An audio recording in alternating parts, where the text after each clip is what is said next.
some much-needed noise. Tonight, the first to four against the Pirates, who bring the best pitching staff in baseball to town. Charlie Morton takes on Dan Herron. It's game one on MASN.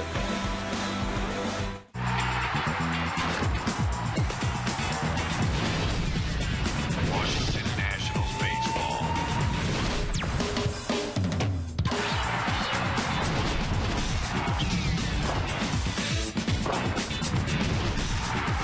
Washington Nationals baseball. A lot of things happening around Nationals Park today. The Pirates in town for the first of four. And there was a special moment. By the way, there's an Expo jersey. Before the game, Gio Gonzalez finally receiving the Warren Spahn Award from the Oklahoma City Rotary Club, the Bricktown Rotary Club. That ceremony just minutes ago. Gio, the best left-hander in the game last year. Rick Eckstein out as the Nats hitting coach.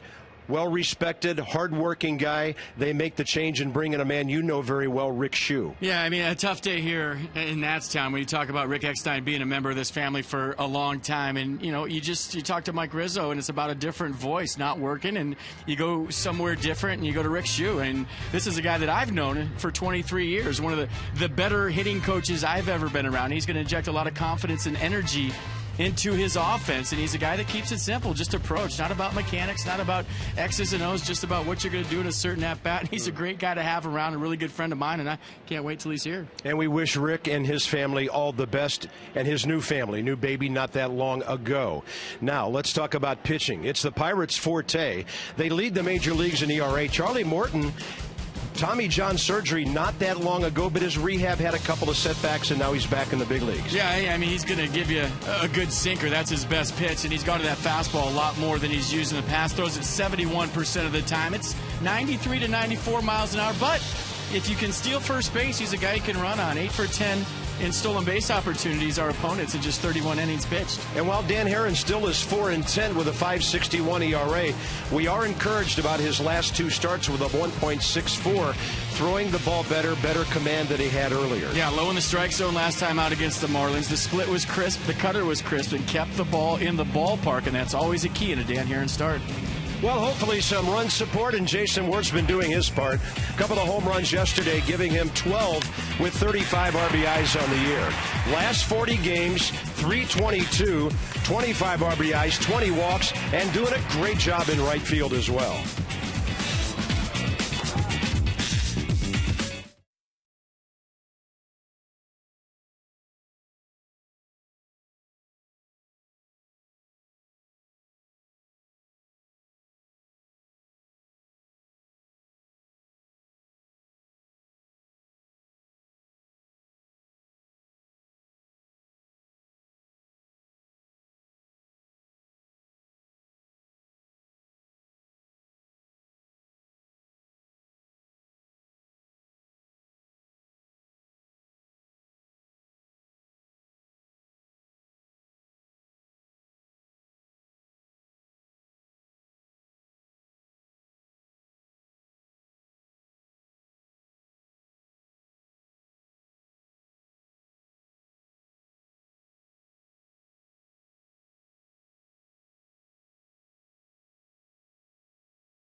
by PNC Bank for the achiever in you, and by your local BMW Center. Well, things have cooled off, but not a whole lot in the district. It is quite muggy at the ball yard tonight. The Pittsburgh Pirates are in for the first of 4, but they're only 6-9 in July. Train celebrating its 100th anniversary by offering irresistible financing.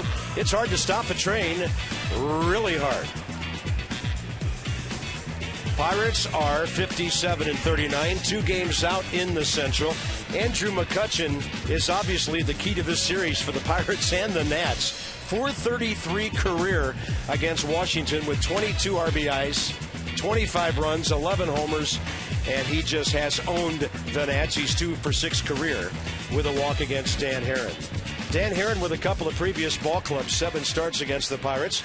He's 3-1 with a 4.50 ERA. NFP, as we said a moment ago, seemingly feeling better coming off the DL. He evidently really needed that 2 weeks off. Last time out Saturday against the Marlins, probably his best start as a National. He left in line for the win, but ended up with a no decision. The Nats 2-1 loss, went 6 shutout innings, allowed just 3 hits, struck out 7, walked 1 through 90 pitches, 55 of those for strikes. Laz Diaz, a 15-year veteran, has the plate. Tim Timmons, 14th year. Mike Estabrook and Mike Winters, the crew chief, and a 24-year veteran has third base. Nats, by the way, took 2 out of 3 at Pittsburgh on the weekend of May 3rd, 4th, and 5th. Leadoff man is Starling Marte. Dan Herron is ready, and here we go. 90 miles an hour, a little bit low. We're underway at 7:06. Pirates on the road, 25-21. The Nats at home, 27-21. And trying to get something going, a good breaking ball by Dan Herron. Emotional day for Davey Johnson. A member of his staff let go, and Davey took it hard. And he will miss Rick Eckstein, and I'm sure he will benefit from the great experience that Rick Shue will bring to this ball club. He knows a lot of our young guys from their work in the minor leagues. Well, he knows a lot of the veterans, too. And when you talk about a tough day for Davey Johnson, I feel like it's a tough day for the players. They're the ones that get paid to swing the bats, and when they don't, and they see a guy that works real hard and tries real hard at his job, and he gets fired as a player, you take that personally. And it's always unfortunate when one of your coaches gets fired based on your performance. 2-2 pitch from Dan Herron, and it's popped up to the right side. Adam LaRoche and Anthony Rendon, take your pick. Rendon's been calling off the veteran lately, and Ian Desmond says, I like it when he does that. Yeah, after he dropped that pop-up in the day game, he has been solid at pop-ups, as has the rest of the defense. Harper's Manworth in the outfield. Desmond Zimmerman left side, Rendon calling off LaRoche on the right side, and Wilson Ramos behind the plate. So Starling Marte, a good leadoff man, retired. Wilson Ramos back behind the plate and handling Dan Herron tonight. Next up for the Pirates is Jordy Mercer, their second baseman. 26 years of age, out of Edmond, Oklahoma. And doing a solid job for them. He's on a 7-game hitting streak with 8 hits in his last 30 at-bats. I would imagine hitting in front of Andrew McCutchen is a nice place to be in this Pittsburgh lineup. Yeah, there's McCutchen on deck. By the way, those are some sweet tops the Pirates are sporting tonight. I'll tell you what, I like those. Old school numbers right there. See kind of the silk number sticking out. Well, as I mentioned, they like putting them on. They're over 500 on the road. Pirates against the East are 13-11. But they've only won 6 out of 15 games this month. Just came from Cincinnati, where they were beaten in a weekend series 2 out of 3 by the Reds. And there's Clint Hurdle. Talked to him today, said, how you guys doing? He said, getting better every day. In some ways, they're a lot like the Nats. When they hit, they win. But they survive on pitching and defense. He's in his 3rd year at the helm of the Pirates. 79 wins last year, and they collapsed big time in the last 2 months of the season. I think you said they were, 15 games over? 15 games over 500 at the trade deadline last year, and they finished the season 79-83. Wow. So I guess on the flip side of that, the same thing could happen for the ball club and the White Unis tonight when you talk about how much time there's left in the season. You'd think the Pirates 15 games over trade deadline, right? Get your playoff tickets, get ready, and then they finished under 500.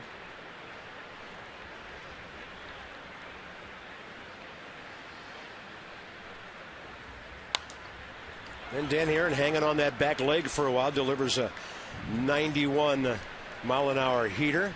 We're going to see some good pitching in this series. Garrett Cole is a rookie. So is Taylor Jordan. They go tomorrow night. And then things get interesting with Liriano Strasburg and Burnett against Gio on Thursday night. And Gio, of course, coming off one of his best games of the year with 11 strikeouts. But when you talk to Pirates people, they're a lot like the Nats were last year. Good pitching, good defense, not a lot of hitting, but finding a way to win games. And that was the recipe for success for the Nationals in 2012. Don't want to walk anybody in front of Andrew McCutchen, but he does as Herron goes up and in. And you could tell by his reaction he was not happy with that. And here comes McCutchen, who's 2 for 6 career against Herron and just kills the Nats. And he's having a good season. I mean, last year he hit 31 homers and drove in 96. 3 consecutive All-Star games now.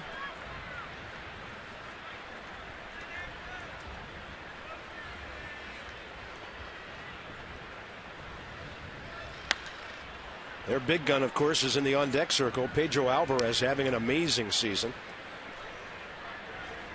And McCutchen warming things up, 5 of his last 12. Now that's the most dangerous 240 hitter in baseball right there, with 24 home runs and 62 batted in. Yeah, streaky hitter, started the season in a big-time scuffle, got hot.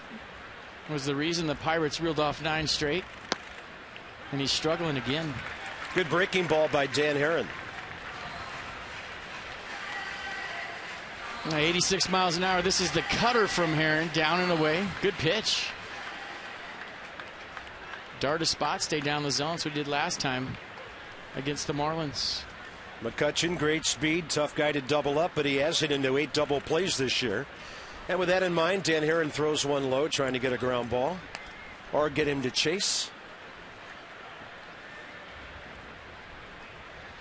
First place Braves open up a series at New York tonight. Julio Teheran and Dylan G.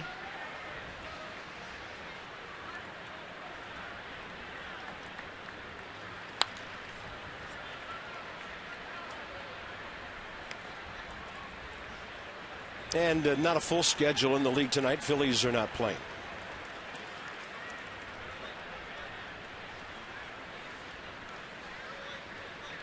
McCutchen, sometimes you forget he's just 25 years old.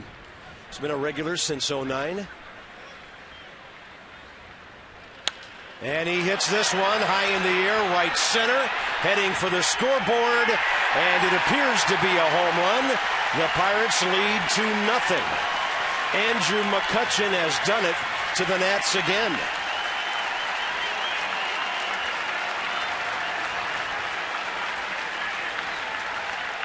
Dan Herron gives up his 20th home run of the year. Yeah, some things don't change with McCutchen, a guy that's had some serious ownage on the Nationals over the years. Gets a center cut fastball right down the middle, stays inside of it on a warm night, and that's where the ball carries to right center. Puts the Pirates up 2-0. That's his 12th career home run against Washington. And we only play these guys 6 times a year.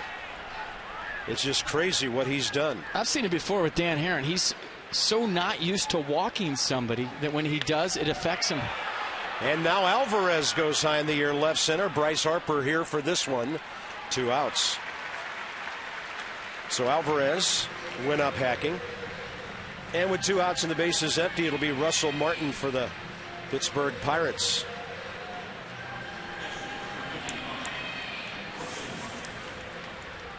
That's a 0 for 14 working for Alvarez. He went 0 for Ohio against the Reds. Yeah, he hasn't had a hit since before the All-Star break.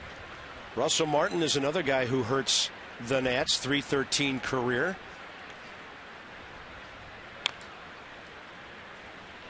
But against Dan Herron, he's only 7 for 39 They saw each other a lot in the American League.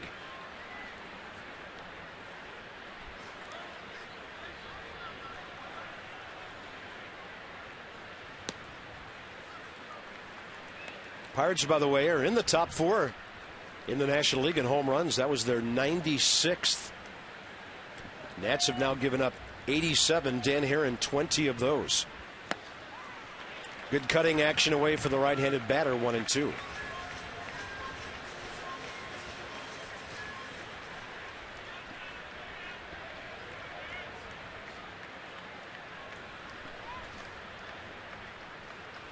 Right down the middle. Russell Martin looks at it. Top of the first is over. A Jordy Mercer walk, an Andrew McCutchen home run, and the Bucks put a deuce on the board.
Well, it's time for the Nats bats to make some noise. Starting lineup brought to you by Mazda. We believe if it's not worth driving, it's not worth building.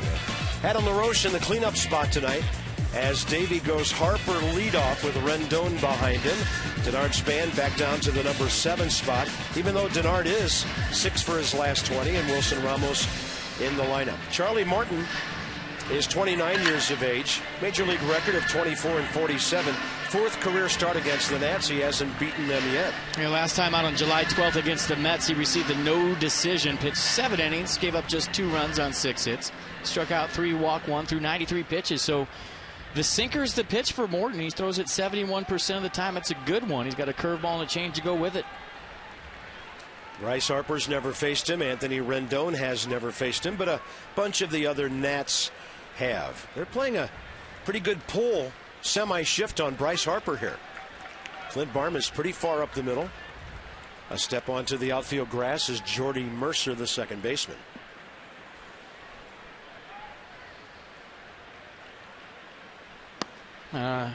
Looks like Bryce might be standing a little more upright tonight in his stance. Not as on his legs as he usually is, kind of in a more relaxed approach, standing more upright. And a 1-1. Foul tipped. Charlie Morton, it's only his 7th start of the year. Had Tommy John surgery a year ago, June 14. Started his rehab in April, had a setback while the Nats were in Pittsburgh, actually, and they had to shut him down for a while. That's a fastball that misses inside. Watch video on Morton. He's 93 to 94 with that 2-seamer, but he's also got that reach back you saw right there with 2 strikes at 96. Tried to front hip it.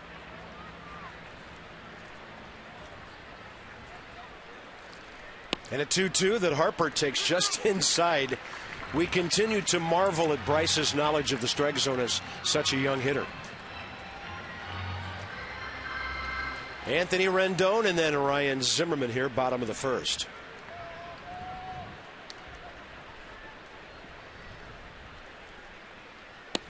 That's a great walk to start the game.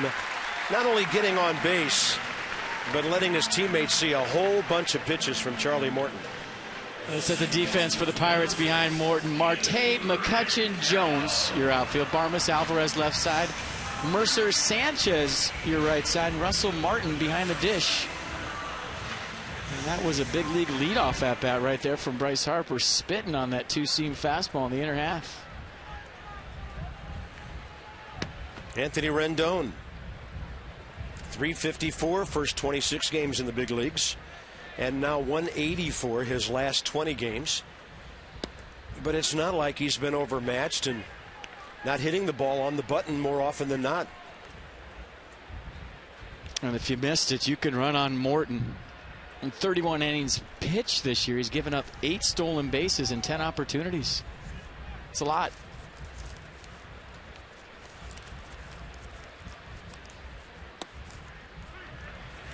Oh, 2. Pretty good paint outside corner. Mercedes-Benz on the pitch track. Yeah, little 94 run back. Caught the outside edge and darted the first pitch. Just covered it up on pitch track. Yeah, they've been pitching Rendon tough. He's got some quickness. Wow, that was 96.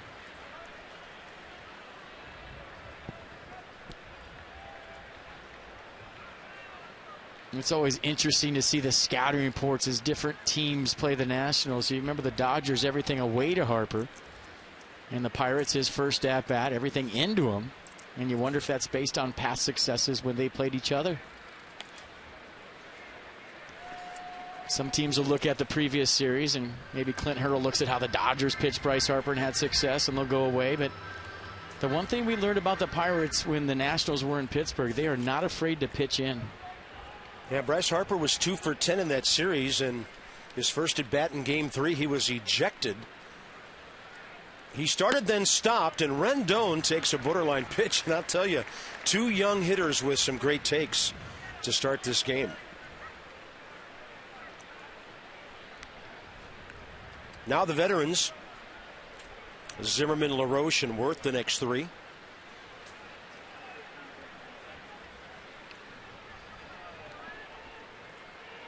And at 2-2, the Rendon hit softly to short. Clint Barmas gets the lead runner, and the Pirates knew that's all they could get.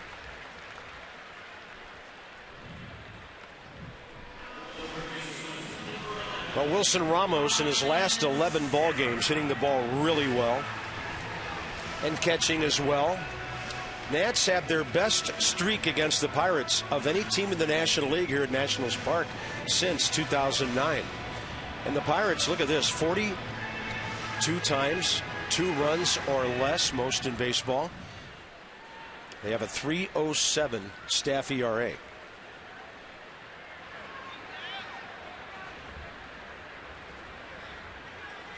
And I think the Nats have scored 2 runs or less 44 times this year. That's the second most in the National League behind the Marlins.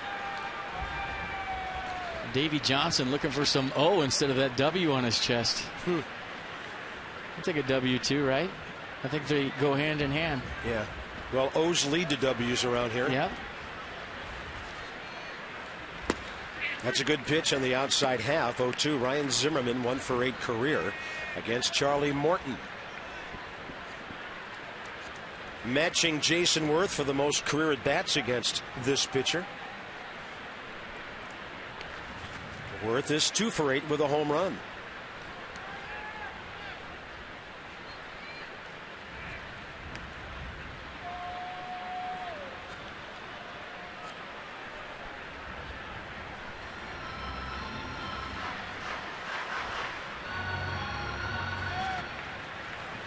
A lot of hitting room right side. Ryan's just got to get the bat on the ball here. 0-2. Breaking ball. He waits for it. That's a double play ball. Pirates go 6-4-3. Nats gone in the bottom of the first inning quickly after the leadoff walk.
first at bat in Pittsburgh of that 3-game series.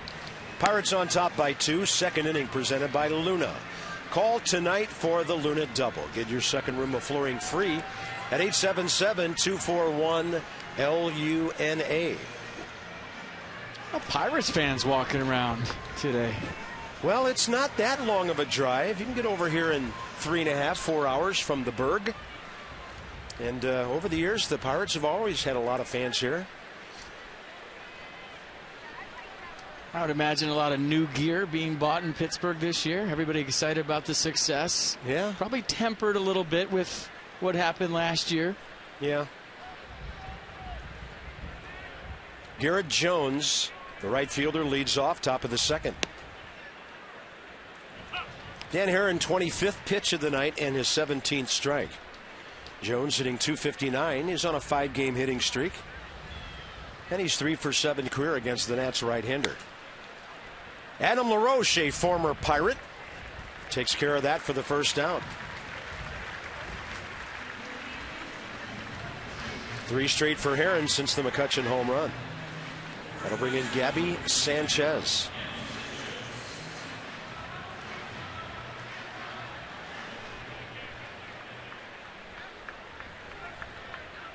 He was a catcher at the University of Miami. The Marlins drafted him in the 4th round in 2005. Played for the Marlins 2008 into last season. And after he was demoted to AAA in May, the Pirates picked him up and he hit .241 the rest of the way. And maybe some of the best tackling skills of anybody in Major League Baseball. Nyjer Morgan knows about that. It will be a long time before we forget about that brawl. Hey, when you go to the U, you know how to tackle people. Yeah. Our little guy took on Chris Volstad, and just as Nyjer arrived at the mound, Gabby Sanchez came from the right flank, and it was pretty ugly. I think Nyjer landed a couple of blows, though, before they got him down. Gabby's 0 for his last 8, hitting .226. That was part of baseball drills there, tackling people? Yep. Mondays and Fridays. Go practice with the football team. Never know. I do have to admit, when I watch NFL games where the guys introduce themselves and they say, the U, I like that. Yeah, that's good. And when they say the Ohio State University. Mm-hmm.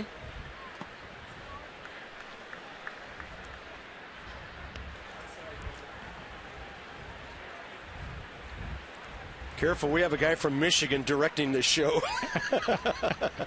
I know I was going to wear it for that one.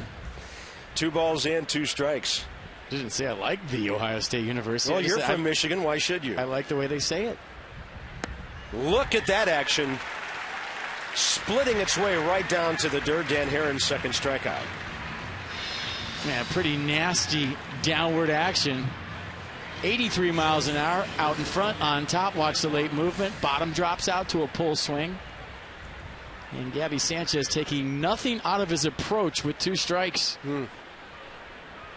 That is not, I'm trying to put the ball in play with 2 strike swing right there. And you see the tumbling action, the rotation, or lack of it, on the Dan Haren split. Well, the 2 words you muttered there, very key. Got ahead. When Dan Haren gets ahead, he's a different pitcher. That is an 8-pitch second inning and a 1-2-3 for Haren. LaRoche Worth Desmond coming up.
Bottom of the first.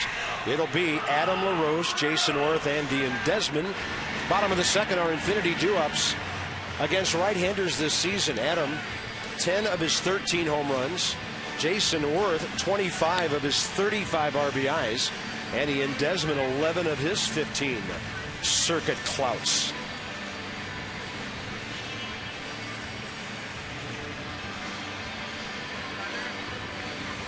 Kurt Suzuki, Bryce Harper talking hitting there. Yeah, a lot of communication going on right now, talking about the movement on the two-seam fastball from Charlie Morton. Maybe Suzuki's the interim hitting coach tonight.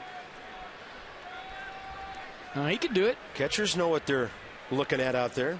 Now here's more of a shift on Adam LaRoche, who since leaving the Pirates in 2009 has hit .393 against them. That's Clint Barmas, the shortstop, out there near the umpire. They're going to pound Adam inside, and that one gets a strike. Laz Diaz with the right arm, and it's 1-1. So the third baseman, Pedro Alvarez, leaves about 80 feet of space between himself and the third base line. LaRoche will ground that to the shortstop, Barmas, over on that side. And as I usually do, I just wrote down 4-3. Got to get out the whiteout. Your mission, our commitment. Visit agilitycorp.com. Since the 4th of July, Jason Worth has simply been outstanding. And FP, you made a bold statement yesterday. You think he's playing the best baseball of his career right I do, and I'm sticking to that. I'm not just talking about hitting. I'm talking about everything. The way he's playing right field, his approach to the game since he's come off the DL, even before he went on the DL. Base running. Everything. Just he's throwing solid at-bats at you every single time up there, whether it results in a hit or not. He's giving you a good approach, consistent game plan, and even when he wasn't locked in, he was still finding ways to get hits. As mentioned earlier, 2 career hits against Charlie Morton, one of them a home run. Does that whiteout come with your scorebook, by the way? Is that included? Like no, a but the scorebook weighs about a pound heavier after 100 games than it usually does. So then the scorebook's free and the whiteout's free. Awesome. Well, it's cheaper than giving people a free pencil.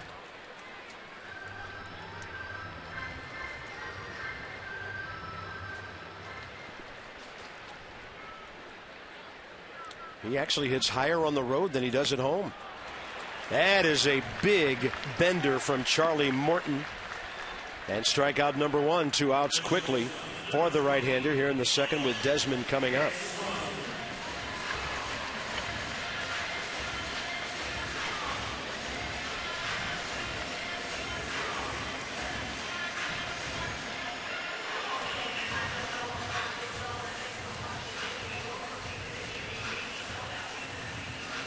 Desmond hitting .300 over the last 7 weeks with 30 RBIs. Starts tonight at .279. Just had his hitting streak end yesterday. And against Charlie Morton, he's 2 for 4 career.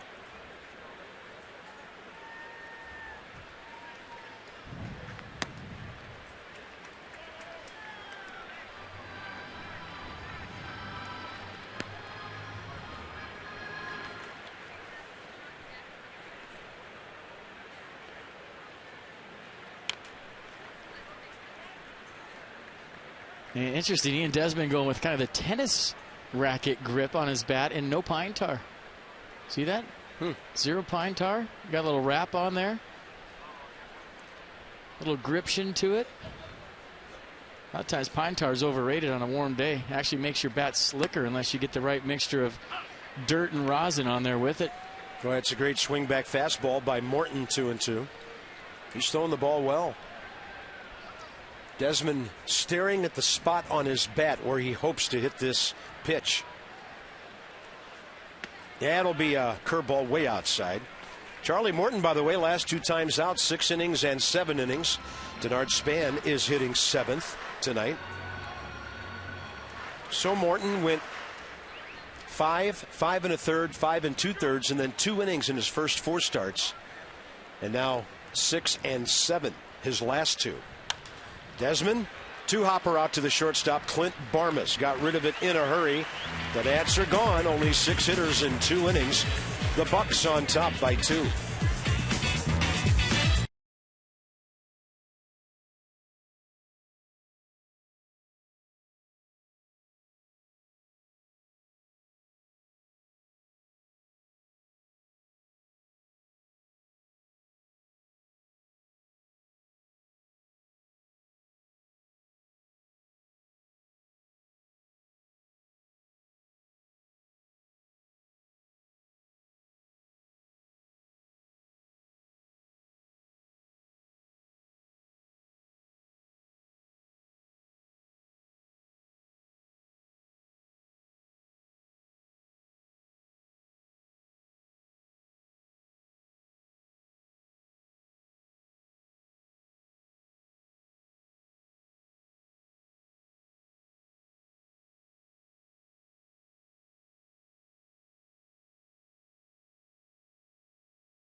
Off top of the third. When the Nats win big, everybody does.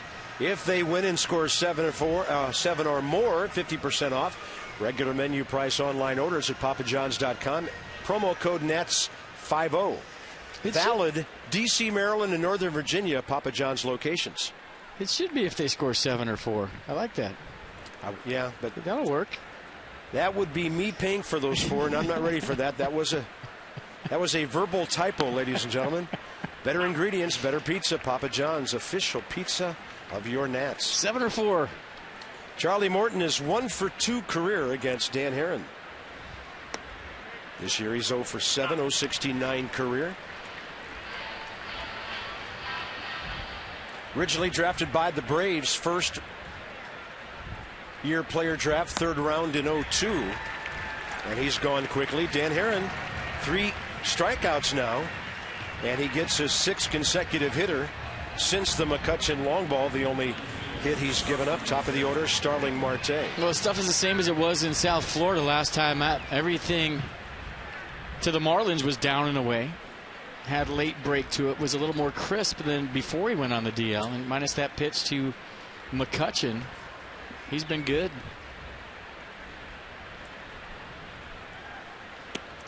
Marte just shortened up a bit. That got Ryan Zimmerman on the move.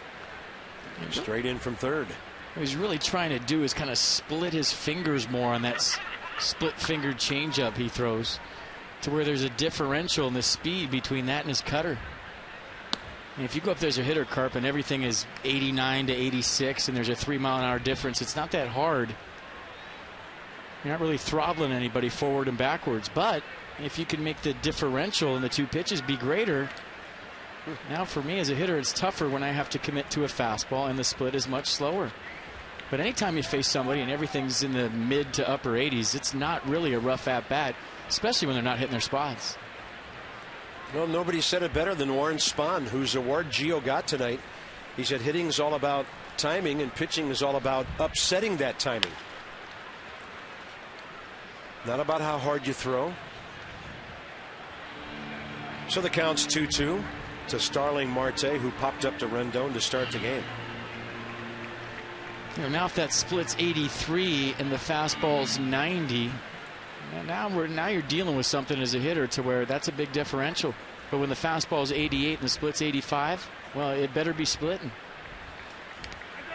Fastball up and in, and that gets Marte.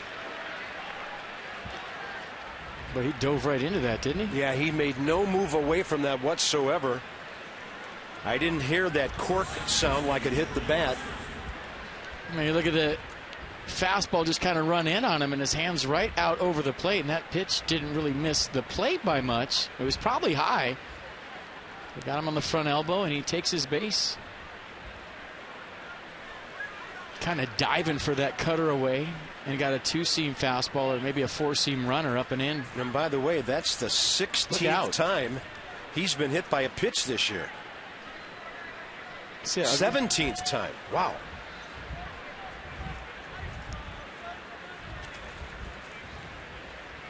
Shin-Soo Choo of Cincinnati, 20.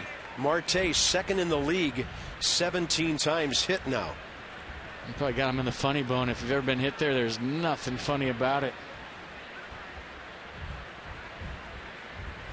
1 on 1 out. Nats need a double play ball to keep McCutchen from batting in this inning. Jordy Mercer coaxed that walk on a 3-2 pitch right ahead of the slugger, who's now 3 for 7 career against Dan Haren.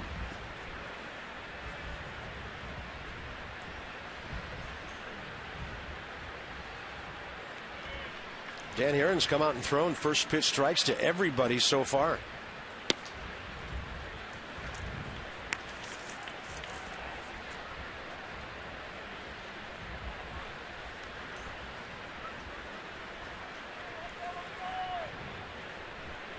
Good ratio. 24/16 first inning. 8/6 in the second inning. And now Mercer will fly one to left for Bryce Harper. 2 outs. Friday, the Mets are here. Now this is for the night game.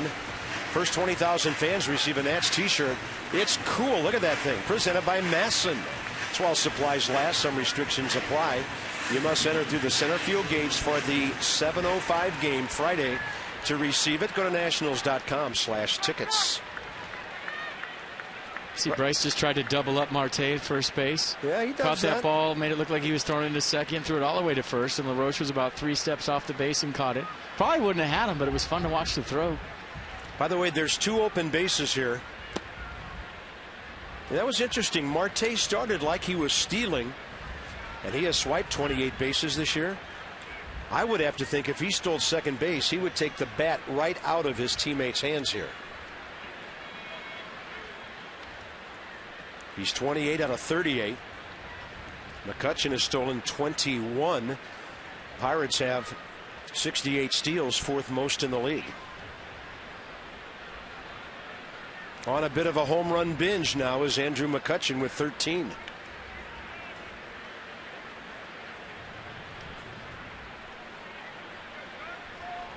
When he homered against Ross Detweiler on May 3rd, it was his 4th of the year at that time.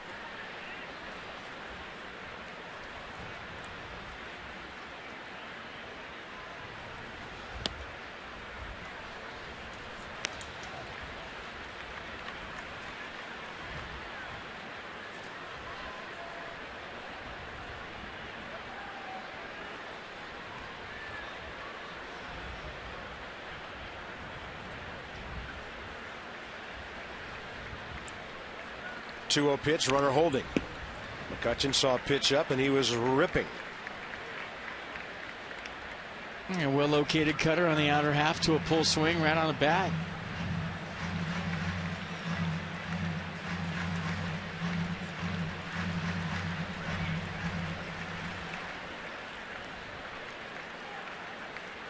And Dan Haren pretty quick to the plate. If Marte thinks about going, it'll give Wilson Ramos a shot to get him.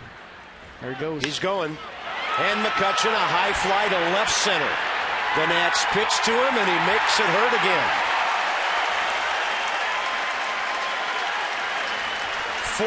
4-0 Pirates on 2 McCutchen 2-run homers.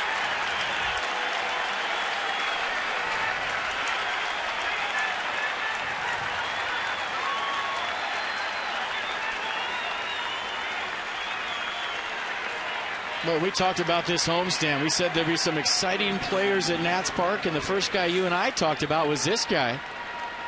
And for whatever reason, it's one of those psychological things. When he sees a Nats uni out there, he knows that they know that he knows that they know he's really good. So the second home run of the night for McCutchen, and I'll tell you what, he is unbelievable. Pedro Alvarez now has seen 2 pitches tonight.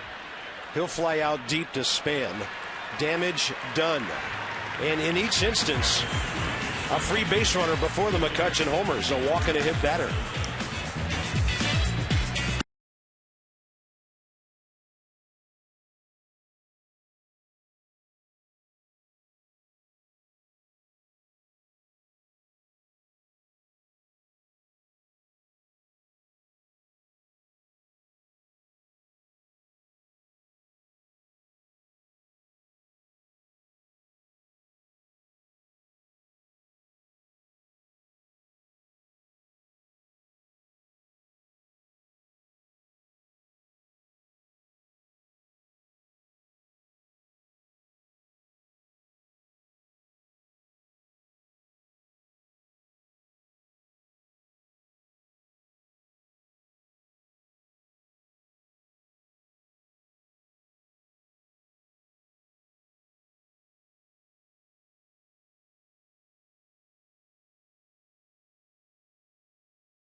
This to you.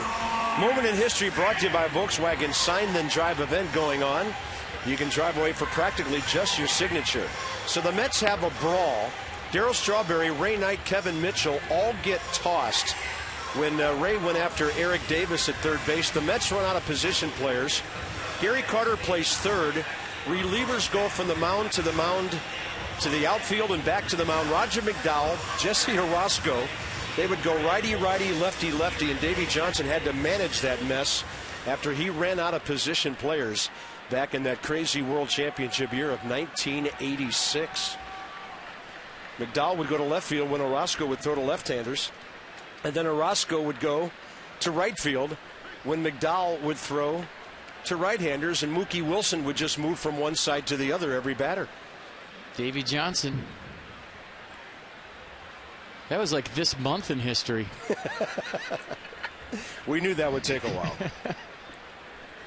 And if I didn't get that right for you folks, you have DVRs. Go ahead and rewind it. You can put us into Exmo. Denard Span, first appearance against Charlie Morton. 4 walks, 6 for his last 20 officially. Batting .260 is Denard.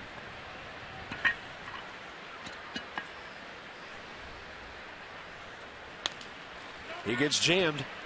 Right side, booted, and still out as Gabby Sanchez had a problem. Still got it to Charlie Morton.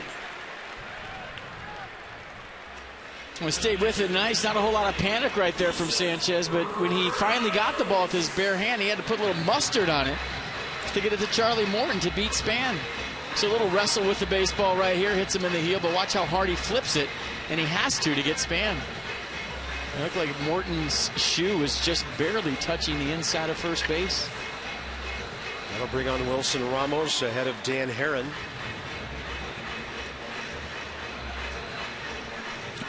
Wilson against Charlie Morton, 1 for 4 career.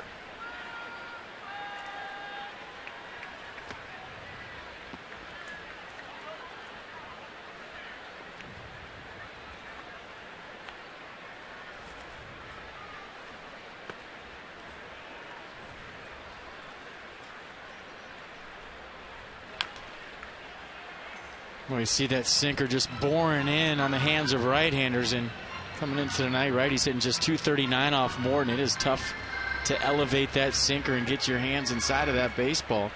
Keep him close to your body and get the barrel to the ball. And he can be tough on lefties as well. Try to roll over that thing. See, but for me, sinker ballers were never a problem from the left side. That ball's kind of going right onto your barrel. You just use the whole field, go the other way, take your base hits, but never had to do the right-on-right thing. And I can't imagine with a plus sinker like that how hard it is to get it elevated. There's another ball pounded into the ground, and Clint Barmas, a very good defensive shortstop. 7 straight now since the leadoff walk in the first to Bryce Harper. There was a great shot, an Exmo shot of Miguel Cabrera, I think it was yesterday against the Royals, on a fastball coming into him to where he actually pulled his hand so far in on a plate 4 inches off, a ball 4 inches off the plate. Actually hit it out to left field. How do you do that? I don't know. I wouldn't know, and a lot of people wouldn't. Well, let's hope we don't get to find out next week. Nats will be in Detroit next Tuesday and Wednesday. Dan Herron, a late swing. 1 ball, 1 strike. 5 for 27 this year. Good career hitter at .220. 0 for 1 career against Charlie Morton of the Pirates. He's trying to get out of 3 innings facing 9 batters.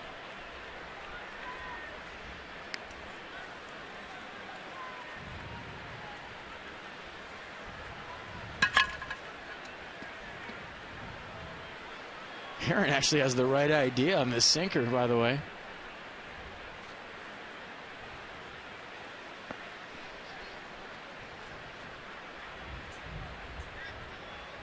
They're trying to take it the other way, huh? Yeah, I mean, those are some good swings. Make a play, nice. Wow.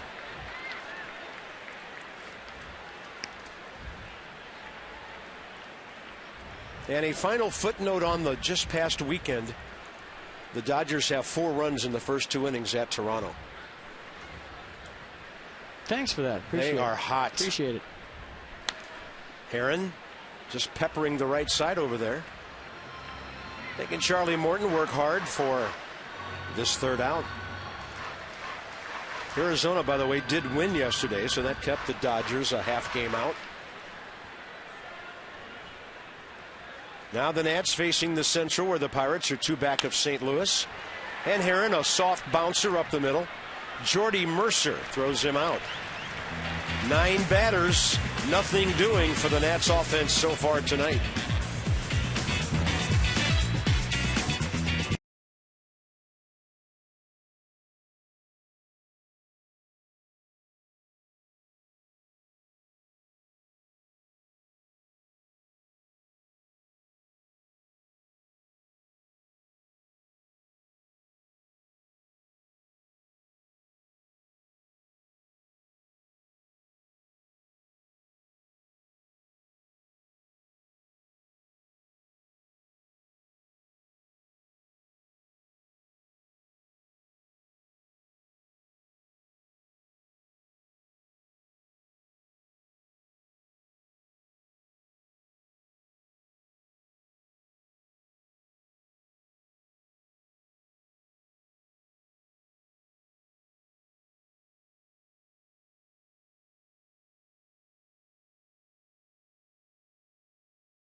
Offensively, 4-0 Pirates into the 4th. AFCEA, the Association for Global Security Professionals. Here's Julie with more. Well, it was a tough day all around, Bob, for Nats players and the coaching staff with the departure of Rick Eckstein, hitting coach. Ian Desmond pretty much summed it up as the players took onus on themselves. This is what he had to say earlier today. We're big league hitters. We know how to hit, regardless of who the coach is. I think if you're here and you don't know your swing, or if you don't have an approach set for yourself, you probably don't belong here. Adam LaRoche, echoing the sentiment, said, "It's not on him, it's on us. Rick was a good friend, and he will be missed." Guys? Well, you've talked many times, P, about having your own plan, your own approach when you go up to the plate. It's up to them now. Rick Shue will be here tomorrow. Right now, job number 1 is to beat these Pirates, but the Nats are down by 4. Dan Herron back to work. 48 pitches in 3 innings. And a base hit will lead things off for Russell Martin. That's only his 8th career hit in 41 at-bats against Dan Haren. And that's the 3rd Pittsburgh hit tonight. So, FP, we've talked about all these things, but I want to boil this down for you as an ex-player. What exactly does or can a hitting coach mean to a ball club? Well, it means a lot. It's, the guy that basically is your counselor and keeps you sane when all heck is breaking loose around you and you're struggling. And I think, it was time. I think what Mike Rizzo did today was the right move based on sometimes you just need a new voice. And it might not necessarily be a big old different message, but you get a new voice, a new face in there, a guy that I think's philosophy in Rick Schu is a lot like Davey Johnson's philosophy in hitting, to where, you get somebody that's played 9 years in the major leagues, a guy that knows what you go through when you struggle. I think it's going to make a big difference. Now the Pirates are getting hits. Martin around third. He's going to be held. He slides to a stop. The relay came in very high from Anthony Rendon. And Nick Leyva, who's been coaching third base for a long, long time, gave a real late stop sign, but there was nobody out. He either gave a real late stop sign or Russell Martin decided to slide into home way too soon. Let's check it out. Garrett Jones going down. Been one of the hottest Pirates hitters. You see why. And just rifles it down the corner. Good job by Worth to get it in. And watch Russell Martin decide, no, I'm not going to make it right here. Leyva with the stop sign. Yeah. And Jason Worth is a guy that does that a lot when he comes around first base. The sliding stop. And you saw Russell Martin do it right there. Yeah, Nick Leyva was waving him home at first. Well, he decided there was no outs and he'd be better off with no outs stopping Russell Martin. So the Pirates, second and third. 7 and 8 now coming up. Gabby Sanchez, Clint Barmas. Nick Leyva has been coaching third base almost as long as anybody in baseball. He coached for Whitey Herzog back in the 80s. I think it's 235 years. Pretty sure. Now that's a long career. Yep. And I'm surprised his arm's still attached. No, he's been there a while. Great baseball, man. Always positive, always upbeat, appreciates every single day in a major league uniform, and he's fun to talk to. That's interesting because Randy Noor told me a lot of that same stuff today, that if you're a coach or a player, you better enjoy every day you show up at the ballpark. Randy told me sometimes guys show up and say, why are you so happy today? Why are you in such a good mood? Randy says, hey, you never know when this is going to end. Yeah. Enjoy every moment. He was a backup catcher for a lot of years. 2 balls, 1 strike. Or even a broadcaster. I mean, you hear me every day. How you doing today? Great. It's another day in the big leagues.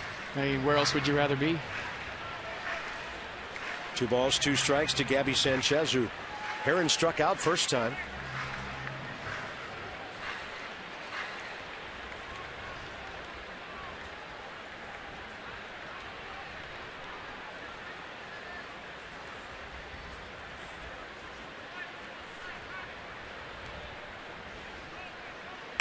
On a pitch up, slow roller to short. That'll be good for another run. Desmond throws out Sanchez. Russell Martin scores. Gabby Sanchez, 25th RBI. Pirates lead 5-0. And if you're wondering why the infield wasn't in there, Davey Johnson very rarely pulls his infield in with runners on second and third, nobody out. Second and third, 1 out, he'll do it. Second and third, nobody out, doesn't do it. And good situational hitting by Sanchez. Just a ground ball to short. Simple thing, little thing. Leads to the 5th run here for the Pirates. It had a funny sound. It got Gabby right around the trademark of his bat. That one fouled off to the right as Clint Barmas went up hacking. So 1 out here in the 4th, and the Pirates have added another run. Nats outscored big yesterday and big so far tonight. That's Squibber to the right side. LaRoche to Haren. For the 2nd out, Garrett Jones to third base with the pitcher coming up.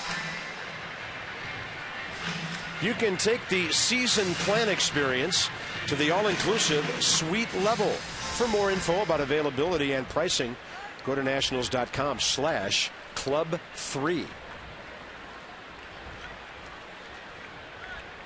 Dan Heron looks like he's about ready to go off the full windup here with 2 outs and a runner at third. And he'll deliver a high strike to Charlie Morton, who he struck out first time.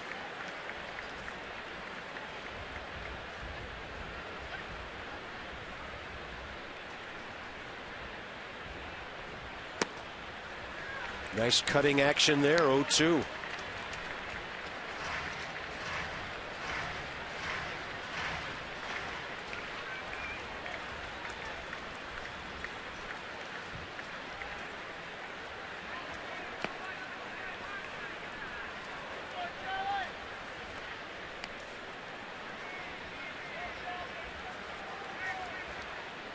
When you talk about the way the Pirates play baseball, you talk to Pirates people, they do all the little things right. They do just enough offensively to score a pretty good pitching staff runs, and some pretty good examples of that here tonight. Minus a couple big swings from McCutchen, but that's what the great players do. And Clint Hurdle, his ball club all season long. Good mix of veterans that they went out and got in the offseason. Young players figuring it out at the highest level. And a lockdown bullpen has got him in second place, 2 games out.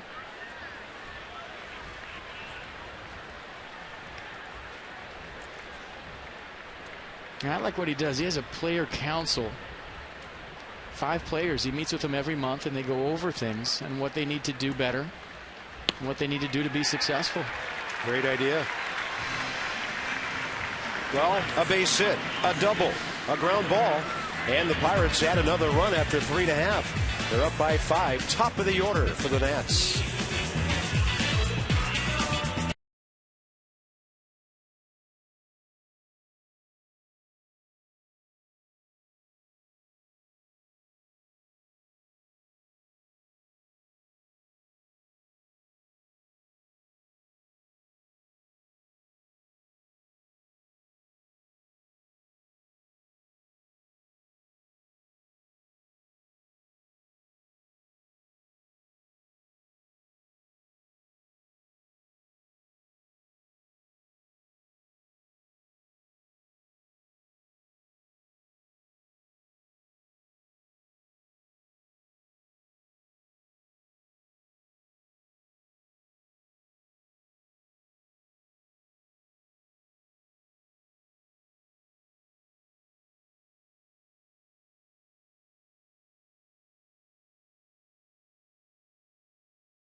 Are here.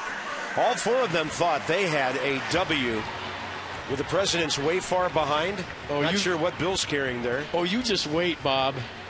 Something's going to happen. You just wait right here. Well, Teddy came after them with a knife and fork. Yeah, that knife is scuffling, though. Yeah. Right now, it's not. He couldn't cut warm butter with that thing. Nope. Down go the pierogies. Bill gives himself up. Everybody went down except Honest Abe. Yep. Academy Award, first place. There you go. Wow. Horrible dance. Now that's entertainment. No way the pierogies are going to win in our ballpark. Presidents have never won in theirs. The Nats lead the season series 2-1, but the pierogies and the Presidents are all even. At least they will be by Wednesday. Charlie Morton throwing a good ball game. 39 pitches, 26 strikes. He's retired 8 in a row. Bryce Harper, the only man aboard, walked to lead off for the Nats. Raced on a fielder's choice ground ball. Then Ryan Zimmerman hit into a double play. Face the minimum.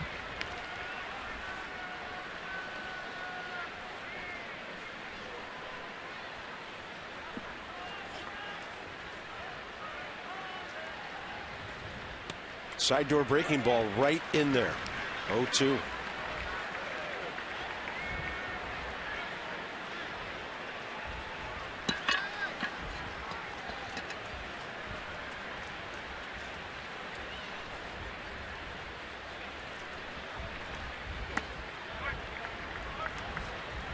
Oh, so Martin liked that 0-2 pitch, a little bit low. Bryce, a great job to lay off. Anthony Rendon next.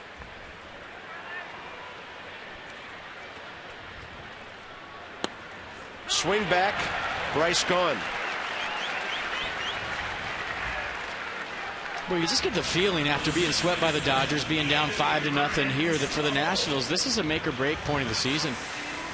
I mean, you're the defending champions. You see right behind Davey Johnson, NL East champions, and I think there's something to be said for that. And you have to knock a champion out, and you have to have that certain swagger, and you have to have that ability to pull yourself off the mat when things are going the worst. I mean, Jason Moore said it the other day, or yesterday after the game, no more gloom and doom, but there has to be a time as a ball club when you figure that out and basically just get upset and say, you know what, I'm sick of this, and then we got to do something about it.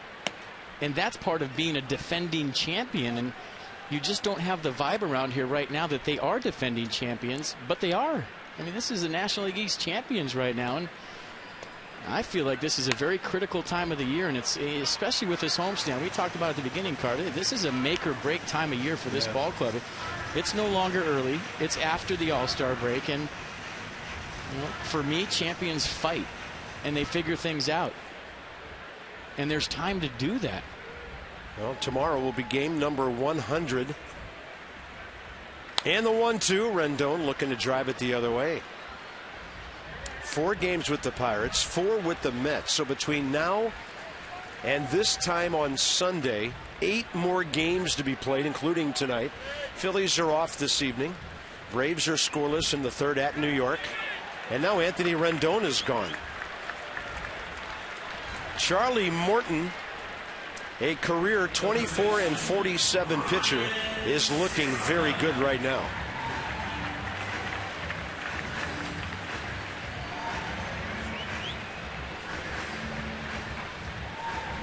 Ryan Zimmerman next.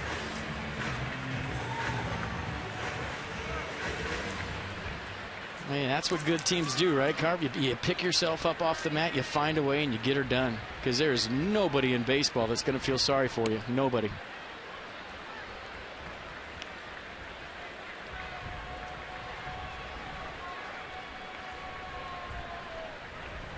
Morton, by the way, has gone 0-2 on almost half the hitters he's faced tonight. Zimmerman sees a pitch up, and that's foul. 1 ball, 1 strike.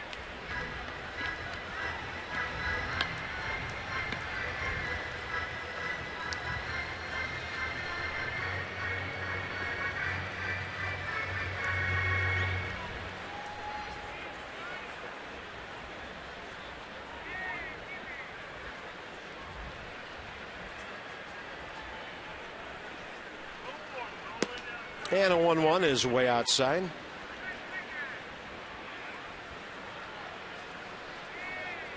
Charlie Morton this year 1-2 in 6 starts with a 3.19 ERA. So he hasn't been giving up a whole lot of runs. 11 earned runs in his first 31 innings. And a tapper. That'll be cut off by Pedro Alvarez. And the Nats are making quiet outs tonight. 11 straight for Morton. This game into the 5th inning now.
And more. Visit Cox.com to learn about Cox Advanced TV Plus. Story of this game so far has been about two Pirates. Charlie Morton got a no-hitter going, and Andrew McCutchen just the opposite.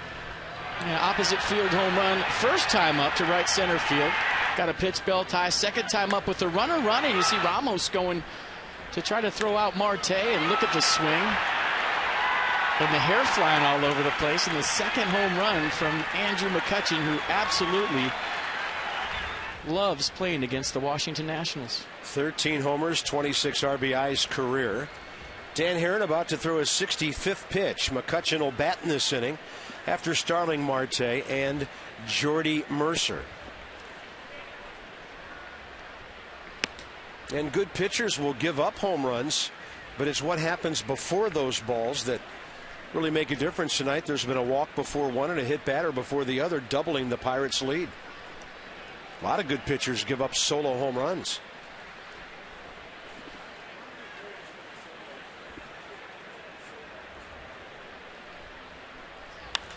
Pretty good sinking action on that. Ball skied to center. It's got some carry to it. Takes Denard Span about 380 feet away.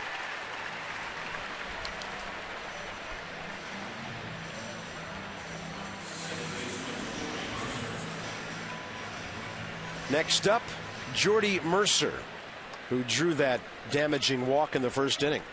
Yeah, when you're Dan Herron, Carp, and you're command and control guy, it's very rare that he gives up, the 2-run homer, the 3-run homer, usually solo shots. And as we've talked about tonight, 21, that leads the National League. But they just seem so big when your offense is in a big-time scuffle. Even the first one, 2-0, you're thinking, okay, you just lost 3 in a row, and now you're playing uphill. And when you're scuffling as an offense and you have to play from behind, you have a tendency to press.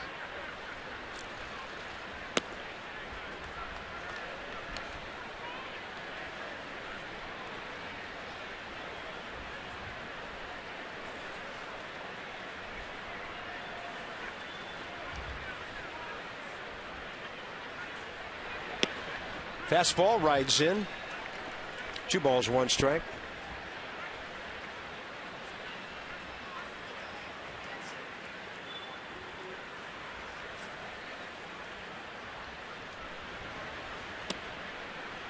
And that's on the corner. Dan Herron with 90 right on the corner. And a 2-2. That guy.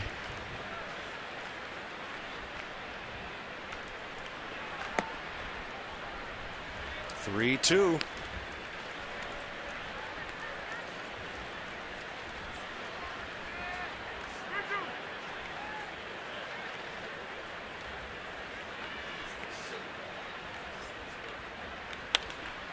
And that ball's well hit by Mercer. Bryce Harper going back. That'll hit the wall in front of the bullpen. And that's a 1-out double by Jordy Mercer. He's hit 4 homers this year and made a bid right there.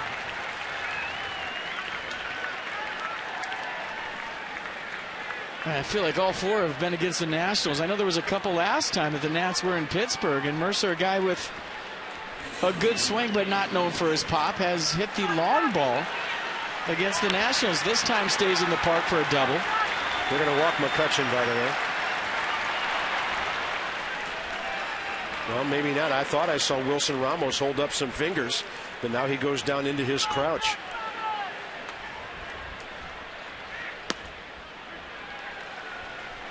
Cutter, slider, looking good there.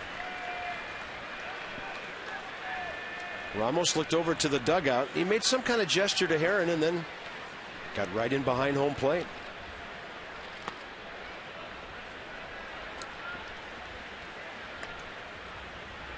Well, you would think there wouldn't be a whole lot of interest in giving him anything to hit right here, but you make a mistake here, FP. He could put a lid on this one early.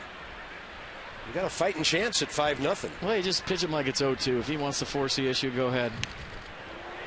Or you pitch him like it's 1-2. Couple of splitters there. It is 1-2 now.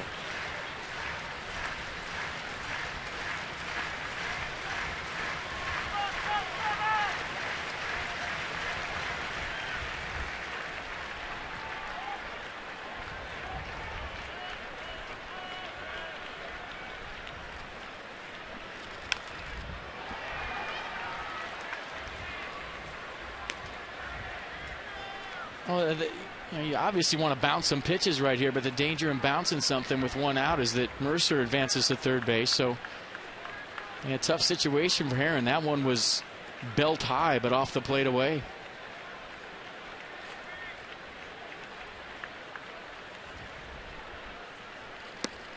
Got him on a nasty diving splitter. Dan Herrin with his 5th strikeout. 2 outs here in the 5th. Kinetic North America will track it. They got inside of this one. Nice. Look at the action in toward McCutchen. Not just down, but 2 planes. Down and in. You see the rotation on the split. McCutchen over the top, a little bit out in front. So McCutchen wins the first 2 rounds big time, and Herrin wins round 3 with a strikeout. Yeah, bat gone before the ball got there. Here's Alvarez, who has flied out twice, and he's seen 1 pitch each time, left field, center field. When he drives in a run, the Pirates are 28-9 this year.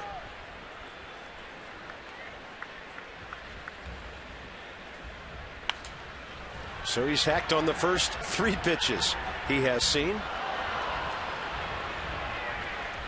He's a big, strong guy, 6'3", 223, out of New York City. Went to Vanderbilt after playing baseball at Horace Mann High School in New York. He was the Big Apple High School Player of the Year. Originally drafted by the Red Sox, didn't sign. Went to Vanderbilt. Then the Pirates made him the 2nd overall pick in 08 out of the SEC. He had hit 50 home runs in his first 3 years in the big leagues, and he has 24 this year.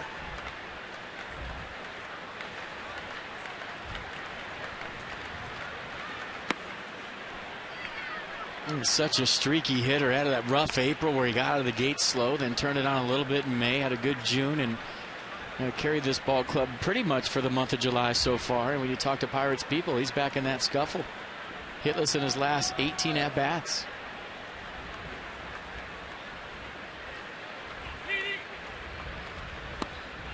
And Herrin feeling pretty good about that off-speed stuff right now. Couple of strikeouts. He pitches around the double. He'll have 4, 5, and 6 coming up as the Nats continue to search for offense.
Of the 5th inning for the Achiever and You PNC Bank with our minor league report, and we check in again this year on Steven Souza out of Cascade, Washington, 3rd rounder for the Nats back in 07. He had a chance for a cycle last week. All he needed was a single, but he got a double. Harrisburg beat Akron 12-3. He drove in 3 runs, scored 4. He reached base all 7 games last week. .560 slugging percentage, .942 OPS. Doing a big-time job at Double-A in his 7th professional season. We'll call him up. For goodness sakes. Production. Goodness sakes. Adam LaRoche bounced out to the shortstop, right field side of second base into the shift first time. And now this is the part of the ball game when you'll see guys go up hacking earlier against a pitcher who's having a good night. Nobody wants to be 0-2 here. Barmes, Mercer, Sanchez all over on that right side with the umpire, Mike Estabrook. And LaRoche gets a big piece of one to right field. See you later. Adams, 14th. And against the Pirates, his 5th career home run since leaving there. Nats are on the board.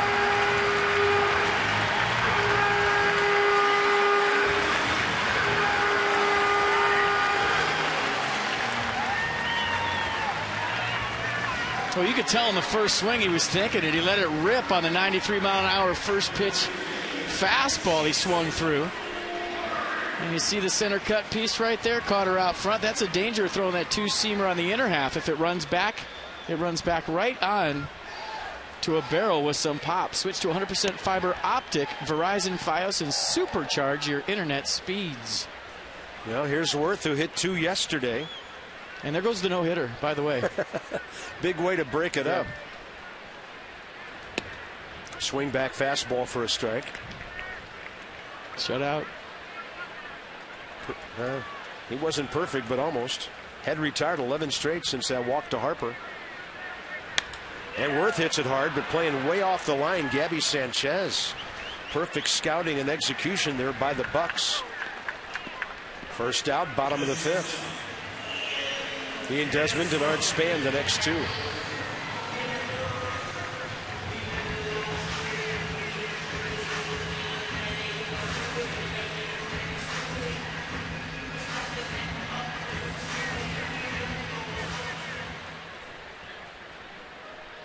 Morton just gave up his 4th home run of the year. Desmond, ground ball to short first time. And he gets under one and hits it a long way to center. McCutchen, edge of the track, about 390 feet away. Well struck.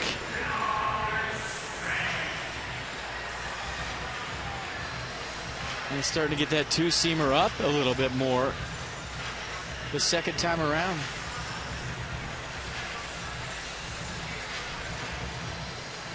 That's the first fly out tonight. Everything else, strikeouts or groundouts. There's Denard Span, who pulled the ball. First time, goes left field, base hit. Next time. That's 4 hard hit balls in a row from national hitters. Or scalded that one to first base to Gabby Sanchez. Desmond with a deep fly ball to center. And Denard Span with a line drive single. Like I said, if you're a left-hander, you like hitting the sinker. It goes right onto your barrel. It's a perfect example right there from Denard Span. Just go with it. So 4 hard hit balls, all started by the LaRoche home run. Brings in Wilson Ramos, who could make this thing interesting in a hurry. 24 hits in 25 games since coming back. Actually, that's his total for the whole season. 316 over his last 10 ball games. Hey, see that two-seamer there, though? Even though it was a ball away, it was belt high.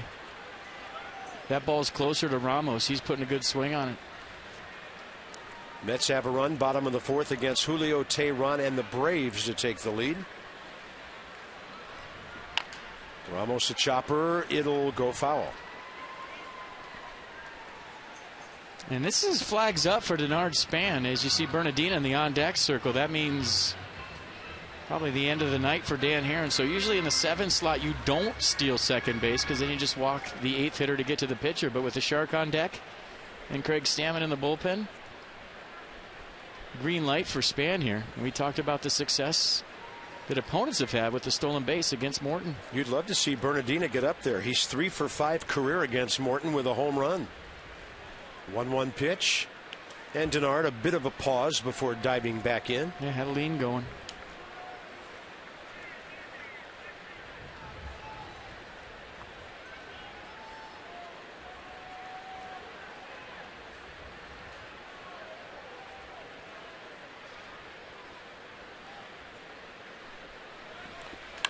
Good jump, good swing, and the Nats have 2 men aboard for Roger Bernardina, and another ball centered in this inning. Yeah, 5 hard hit balls. Span had a great jump right there. For whatever reason, there was a throw to second base. It wouldn't have been on time. Great jump by Span. Couldn't advance to third.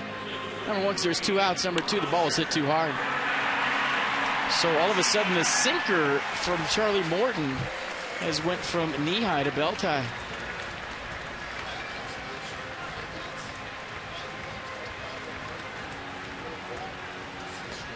So Dan Herron gives up 5 runs on 5 hits in 5 innings. Struck out 6.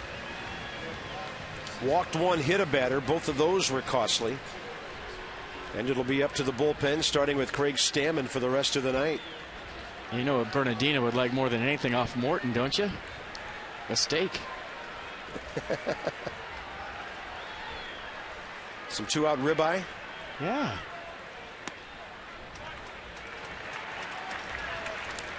Well, let's see what Morton's is serving up on this evening. Told you earlier about the numbers he has. One of those 3 hits, a home run.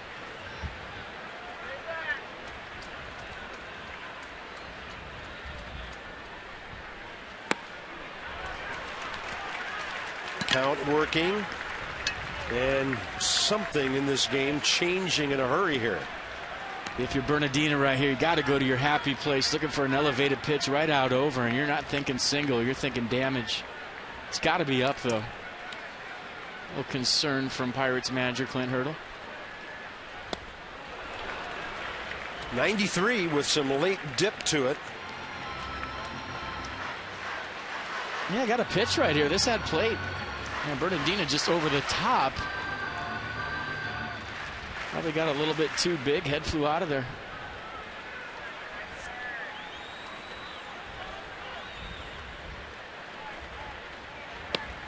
Roger skips back, and the count goes to 3-1. And Bryce Harper would love to hit with the bases loaded, wouldn't he? Of course he would. Tying runs in the on-deck circle suddenly.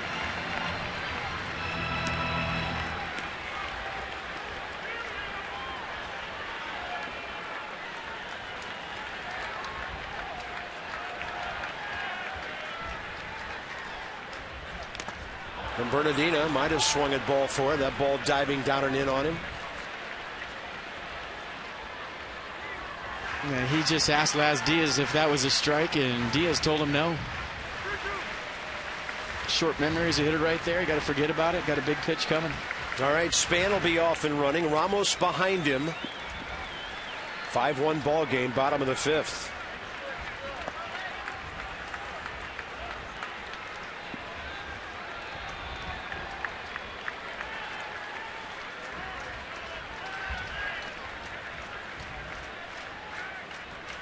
Bernardina strikes out.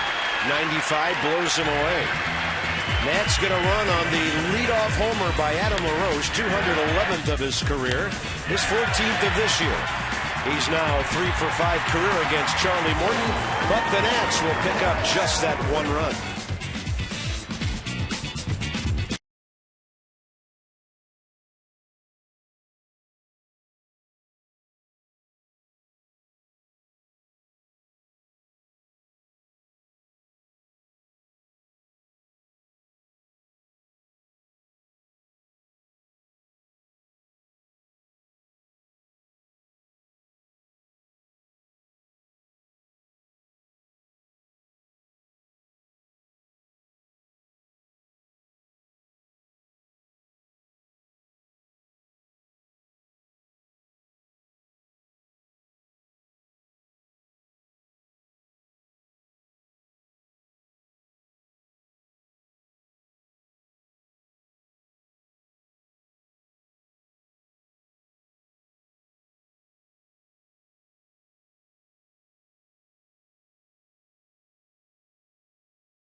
night here at the ballpark. Hot dogs, whole bunch of other fun things at select concession stands. And those folks know they got to get it going. It shuts down here in the 6th inning. Rally dogs. We hope. Nice. This call to the bullpen packaged by the UPS store. We love logistics. Craig Stammen got the loss in extra innings Saturday against the Dodgers, looking for a bounce-back appearance here as he goes out there for the 33rd time this year. You see the record at 5-5. A lot of decisions for a reliever. ERA at 3.96. Lefties hitting 320 against Stammen this year, and righties 270 against the two-seam fastball, curve, slider, occasional change combination.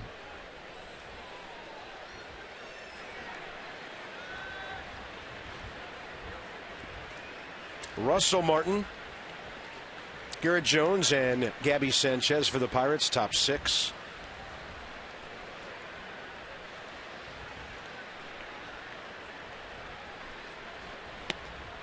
And a good running fastball to the outside edge.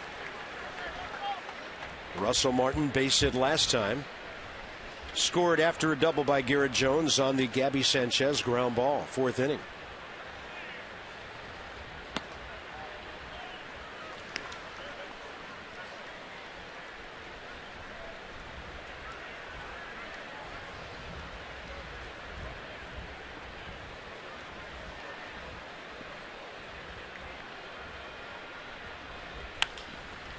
Well hit, base hit. Boy, when you talk to the Pirates people, they all point to Russell Martin as the main reason for their success this year. And talking about how he's handled the pitching staff, the attitude he's brought to the clubhouse, and the leadership qualities that he's had his whole career has been infectious, to say the least. Done a great job handling that Pirates staff, and he's got some big-time hits for this ball club this year.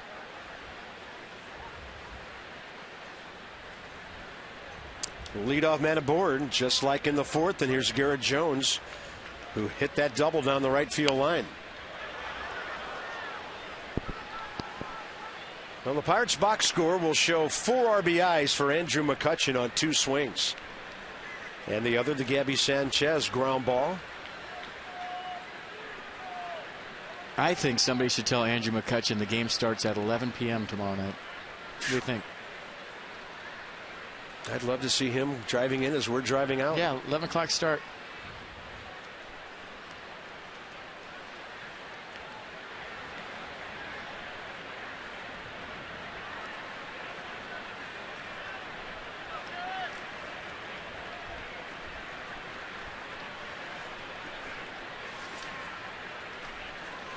Garrett Jones is 1 for 2 career against Craig Stammen. And the 0-1 pitch misses low and away. And don't sleep on Russell Martin at first base. He's got 6 stolen bases this year. Only been caught twice.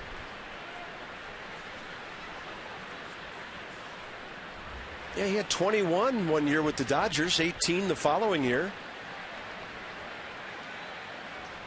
I mean, he got started very early. Huge jump. Would have had that one standing up or without a throw.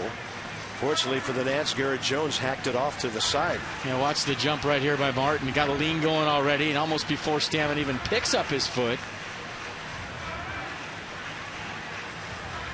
Motoring into second. Adam LaRoche is telling, hey, you know what? I've tried about 8 steals this year, and they've all been foul balls. Same thing. Join the club, pal.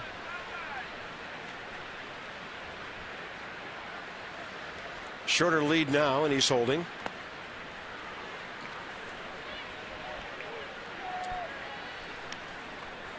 I don't think Craig Stammen has had the command of the slider lately that we are used to seeing him. Very few swings and misses.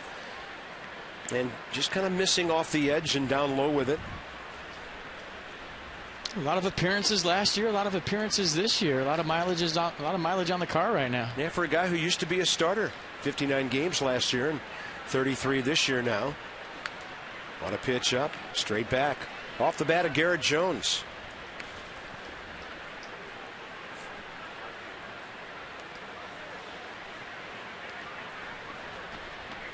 Gabby Sanchez 0 for 2 with a ground ball RBI. 5-1 Pirates, top of the 6th.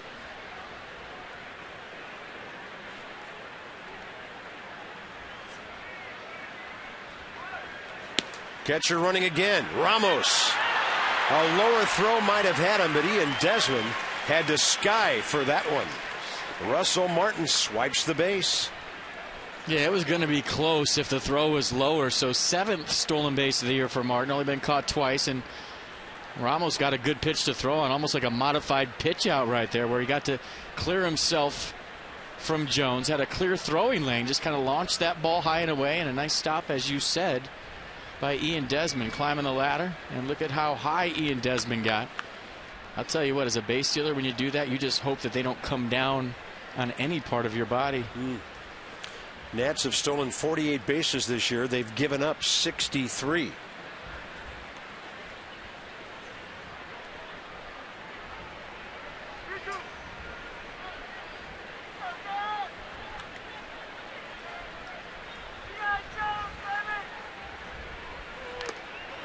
That's a foul tip.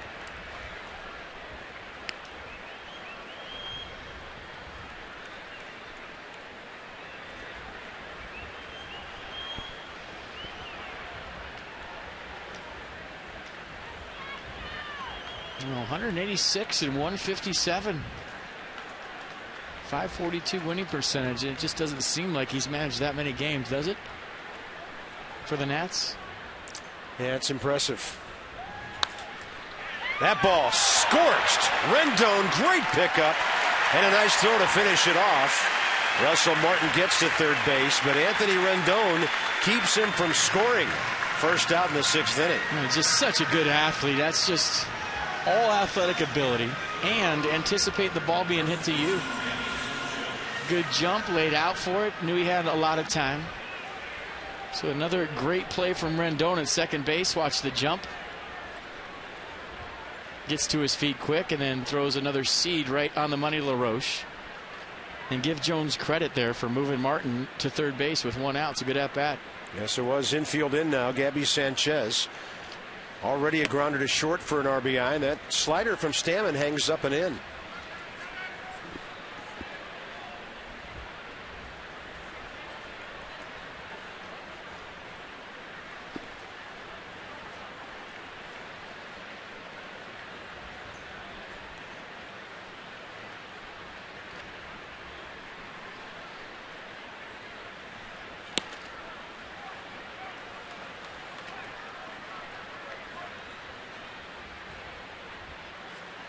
And that's trying not to give that run they scored in the bottom of the 5th right back here. And Stammen looking maybe with the base open for a ground ball on deck or the strikeout. 2-0 pitch, 86 right in there.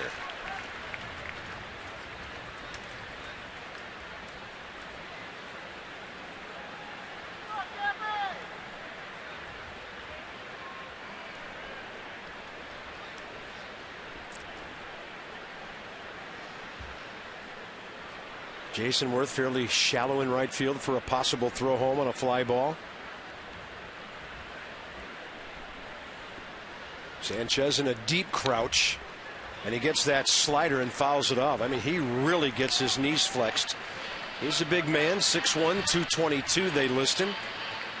I'll tell you what, as an infielder in this situation, you're looking at the base runner on third base after the pitch to see if he's going contact play. What does that mean? If the ball's hit on the ground, Russell Martin going all the way, trying to make the infield rush, draw a throw, maybe the batter goes to second base if they go home. But with a 4-run lead right now, Clint Hurdle playing the contact game at third. Martin working real hard, getting good jumps down there. He's going on contact. 2-2 pitch. Fastball picked out of the dirt by Ramos. And the reason, good contact man up next, Clint Barmas. The reason you look, Carp, is as an infielder, you know, okay, contact plays on. I better get rid of it if it's hit to me. And I'm going home. That's why the infield's in.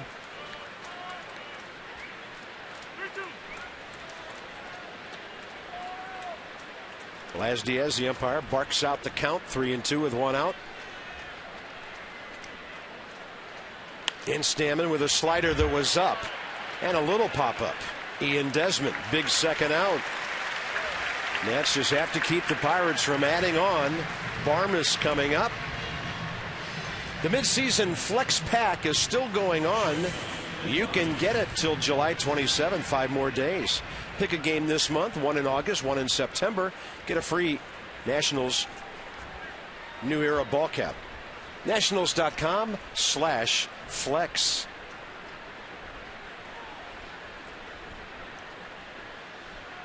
Pitcher on deck.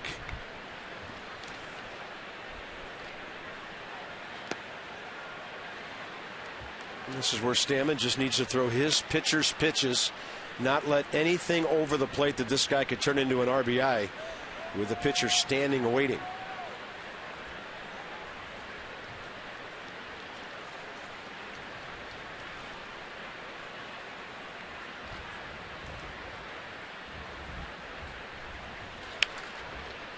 Way out ahead of that one. Counts 1-1.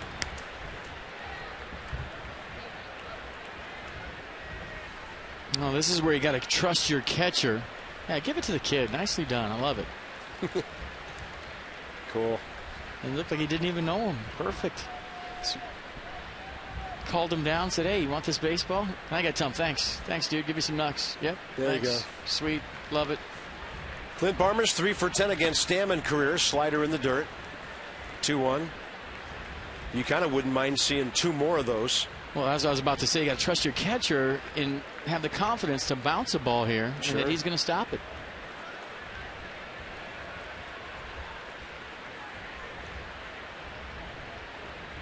Russell Martin singled, stole a base, went to third on the grounder. That's a good slider away. Nats hope it goes foul. Zimmerman will pick it up when it does. Strike 2.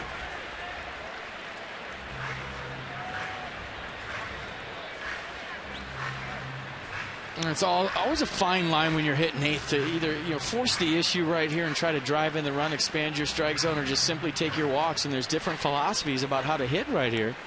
That's why it's such a tough position to hit in when there's runners out there. Do I expand my zone for the ball club and try to drive in a run, or do I just suck up my walk and hope the pitcher can do something behind me? But I feel like there's certain times when it's definitely your responsibility hitting eighth to expand your strike zone and try to drive in the run. Maybe not so much with a 4-run lead. Nats do have the top of the order waiting in the bottom of the 6th.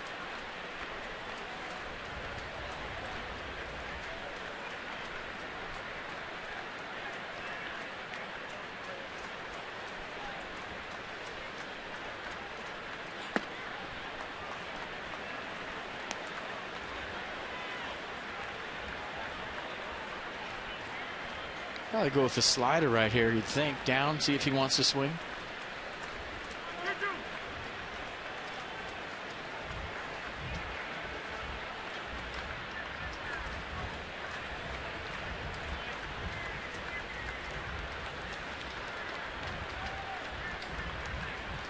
And Stammen walks him, trusting Ramos to block it. No big deal, really. Now you got to go get the pitcher. First and third, 2 outs.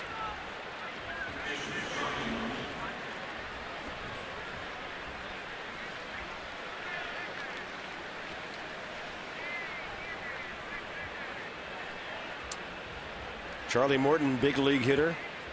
Batting average around .060, 3 career RBIs, 0 for 9 this year. Dan Herron struck him out twice.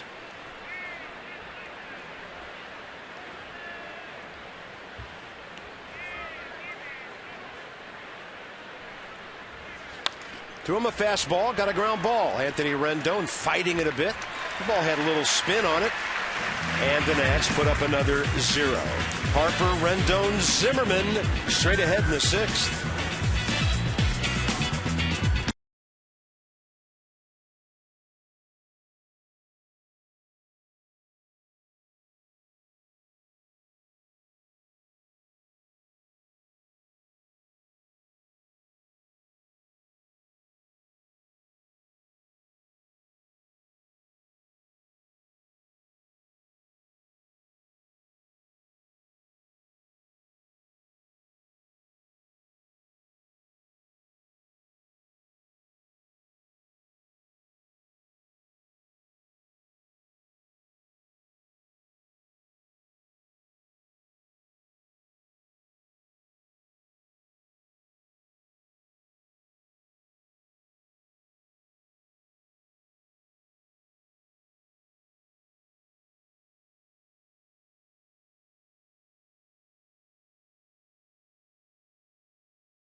Zimmerman coming up, bottom of the 6th.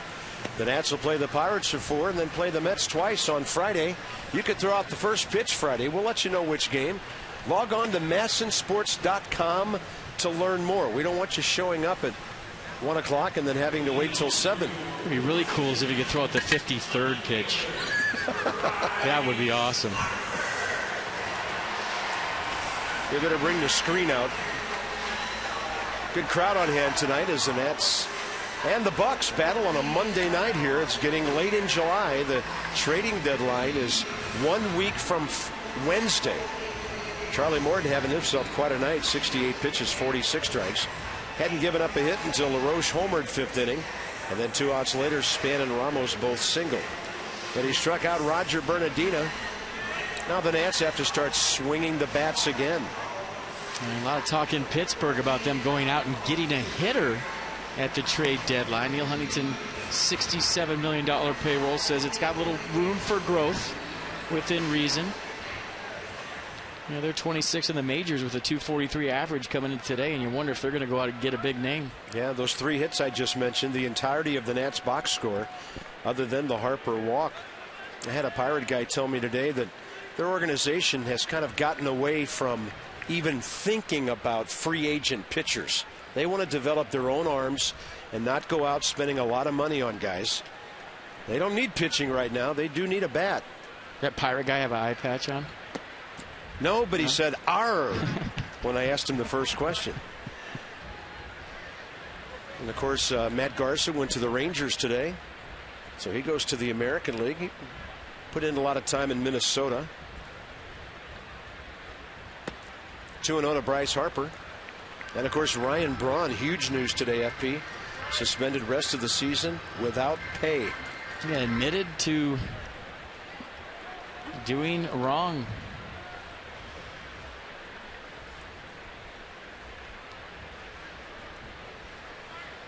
I'm sure he's feeling like he let a lot of people down.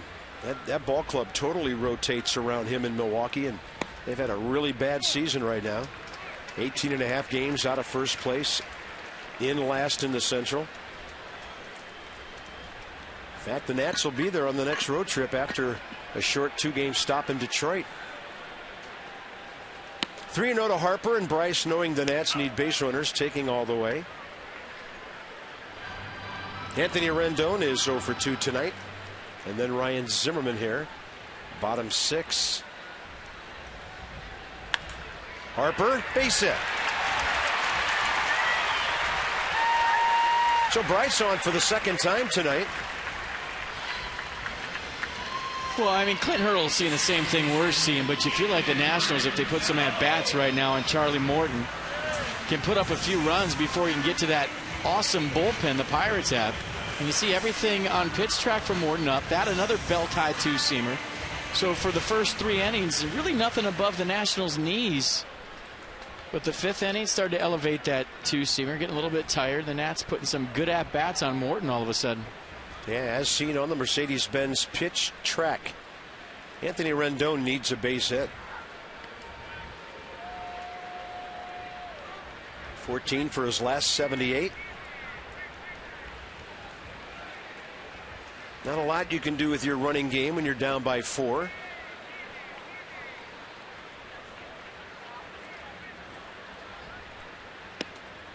You see that pitch? Yeah. Kind of underneath the sinker or on the side of it all of a sudden. To where in the first couple innings it was going down and into righties, and we were talking about how hard it is to elevate when that's been about the height of the sinker for the last 2 innings for Morton. That's one that's easy to elevate if it's over the plate.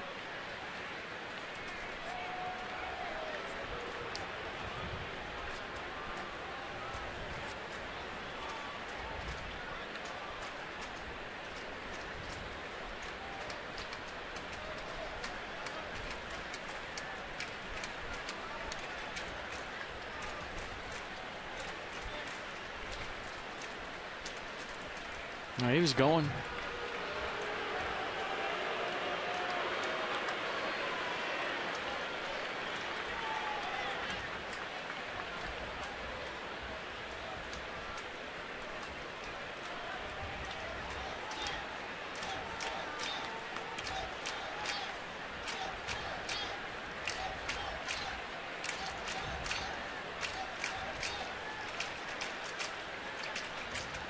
Rendon, one hopper. Third base, 5-4-3.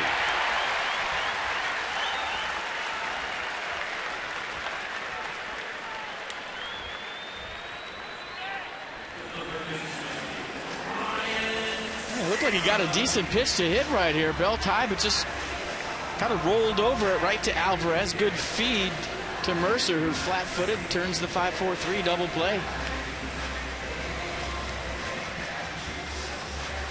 Second double play of the night. Had one in the first inning. Keeping that pitch count reasonable as he faces Zimmerman now.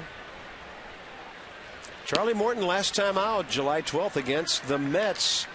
Gave up just 2 earned runs on 6 hits. He went 7. Longest outing of the year. Getting himself in a position to do that again.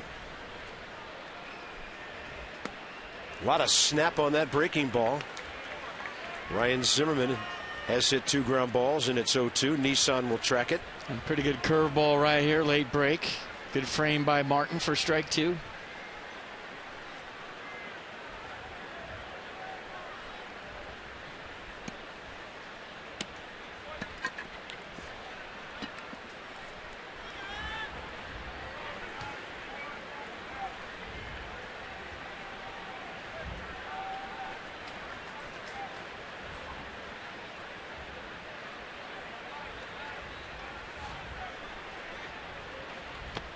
And a big breaker. Ryan couldn't reach it.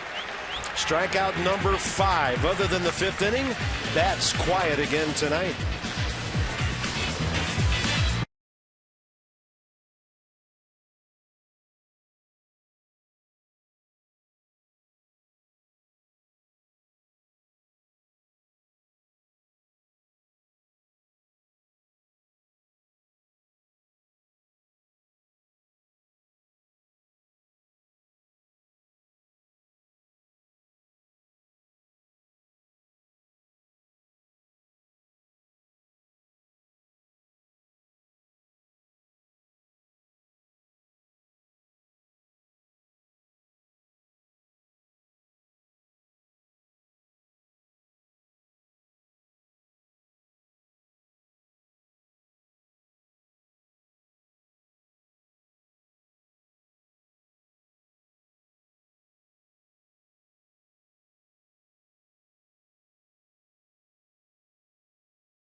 Top of the order for the Pirates.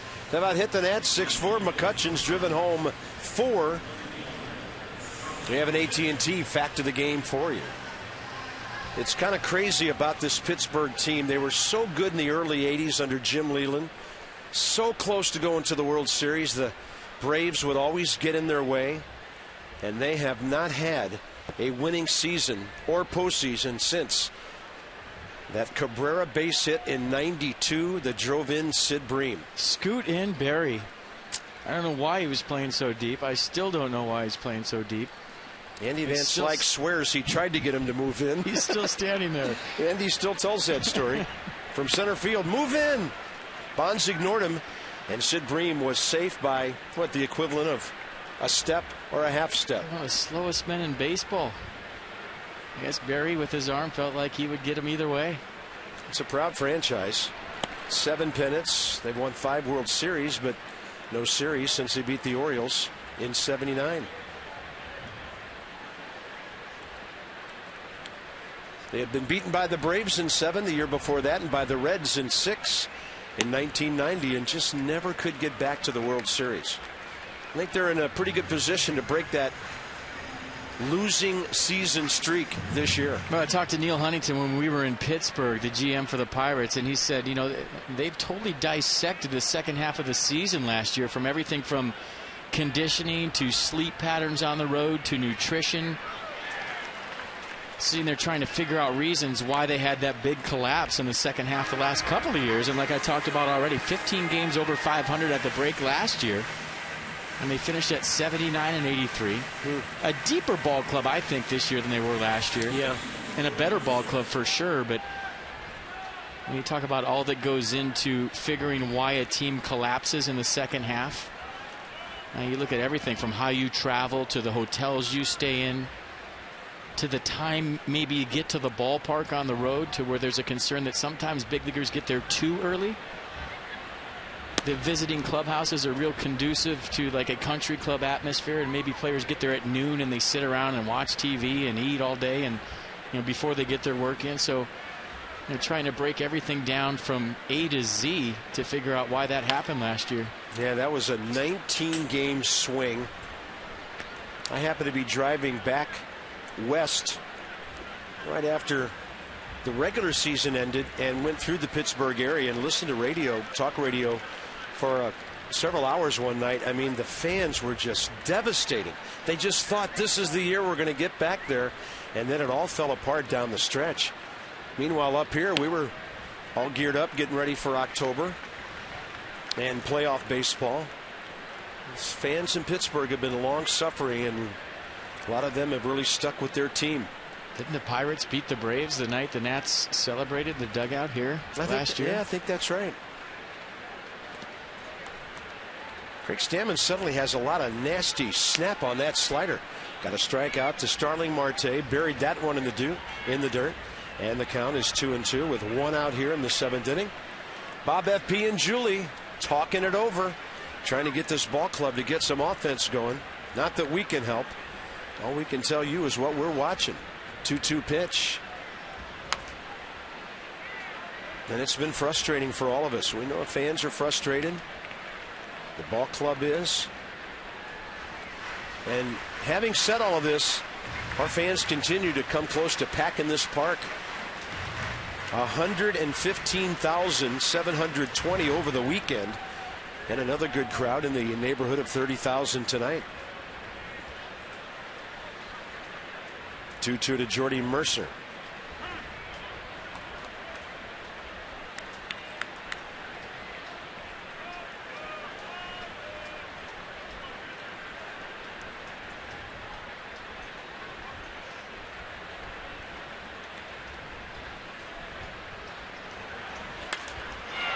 Jacks that one down the line and hooking well foul. Mercer's already shown some pop tonight. To the right of the 377 mark, hit one off the left center field wall back in the fifth.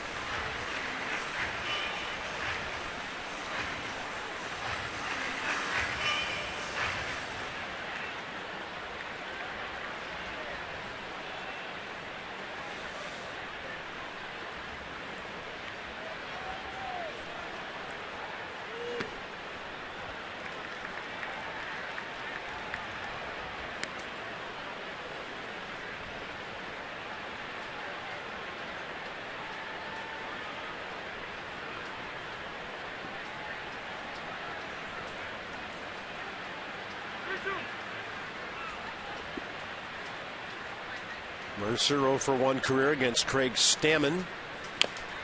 Continues to throw that slider, and Mercer hit that one off his foot. He's already got the protector on the left side. By the way, updating that game at New York. What a night for Dylan G. Mets 1, Braves nothing. Seventh inning. Braves doing nothing to pull away from the rest of the division.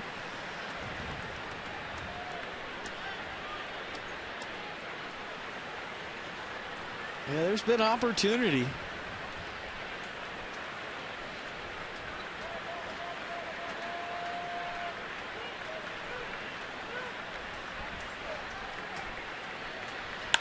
That ball really hit hard to left center.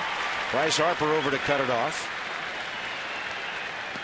He loves it when a guy rounds the bag big so he can show off the arm. And he got it in there to Rendon, 1 on, 1 out, and here comes Andrew McCutchen. Well, he tries to deke you into going to the route he takes to a ball sometimes, to where he'll be a little patient, I should say, with the ground ball to make sure that kind of gets to him, and then hope he lulls you to sleep. I just think he gets bored out there sometimes and wants to show off the hose. Kind of dekes you into going and hoping that you do so he can throw you out. Andrew McCutchen, 3 for 5 career with 2 home runs against Craig Stammen. First pitch breaking ball, front door, a good one. And he's got the swagger, doesn't he, with the necklace, the batting gloves, the shin guard. I mean, look good, play good, right? I love the look personally.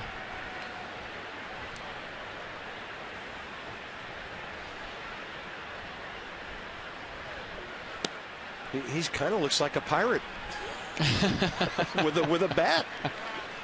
I mean, the cleats. I think Johnny Depp would like this getup. The batting gloves. I mean, obviously some superstition involved with the belt. It's got a few miles on it.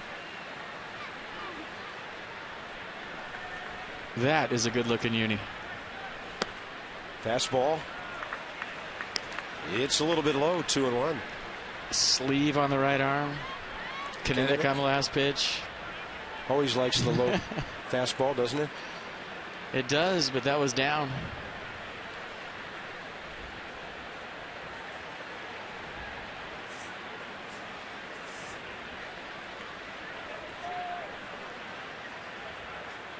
Runner goes.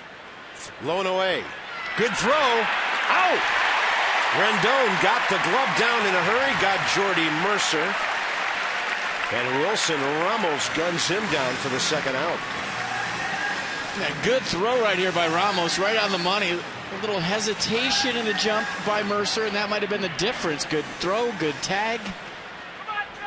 And a tough pitch to handle for Ramos. The catchers will tell you that pitch down the way keeps their front side closed, so he had to reach across, right? Kept that front shoulder closed, got a lot more velocity on the throw, and the accuracy was perfect. Well, Craig Stammen took a little bit off the slider there, and it really dove down on McCutchen. Thought he had something to work with on 3-1. Now the full count.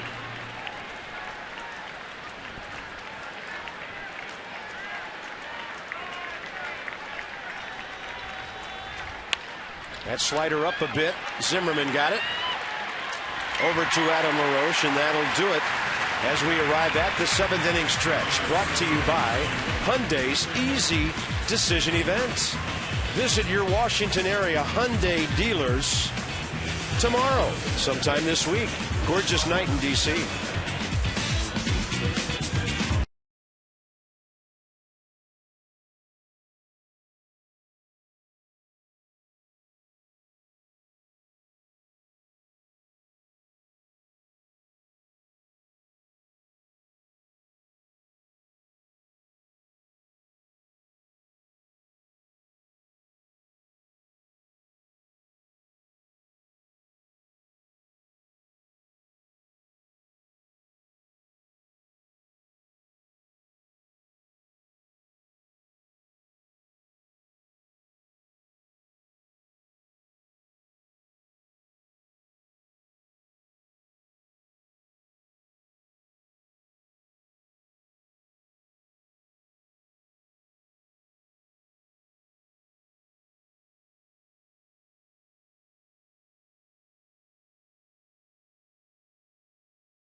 Let's move to the bottom of the 7th. Charlie Morton with a nice night working, 79 pitches, 5 strikeouts in 6 innings. Andrew McCutchen doing what he normally does against the Nationals. 5 home runs in his last 6 games, 2 tonight, and Adam LaRoche with a solo shot, and he's got 20 RBI in his last 19 games against the Pirates. But Morton early had the sinker sink it, had the curveball working here to Jason Worth.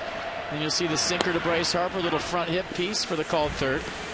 Another curveball right there to Rendon, then a fastball right down the middle to Adam LaRoche, who broke up the no-hitter in the bottom of the 5th.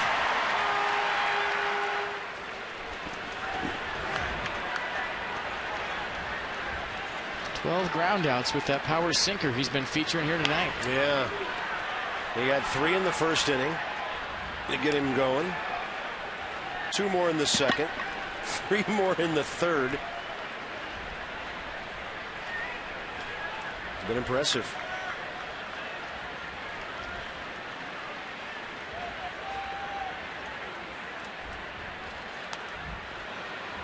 Oh, 0-2 to Adam LaRoche.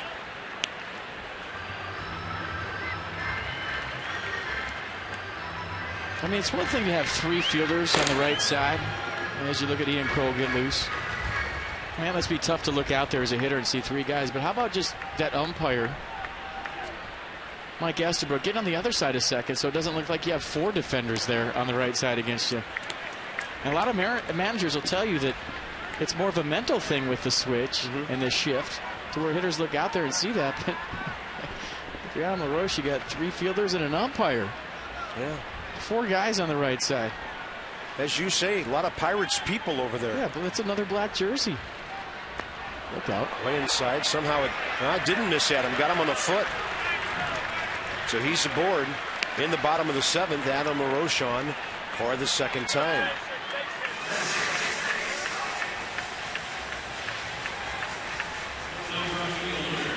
Pirates bullpen not busy yet, but I think the phone's ringing. Yeah, leadoff man aboard here on just a yank curveball right there from Charlie Morton. And it got LaRoche on the back foot. Great shot right there. Brian Morris just took off his jacket out there and gets ready to throw here in a moment.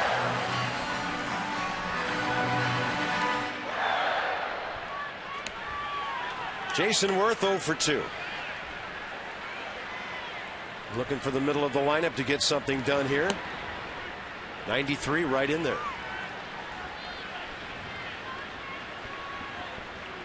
Hit the ball hard to first base last time up. And this time Gabby Sanchez is not playing 30 feet off the line. And there's Brian Morris, who's up and throwing.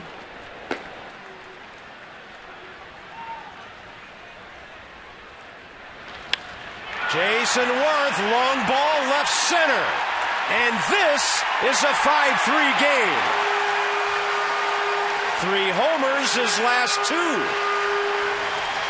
That man is on fire.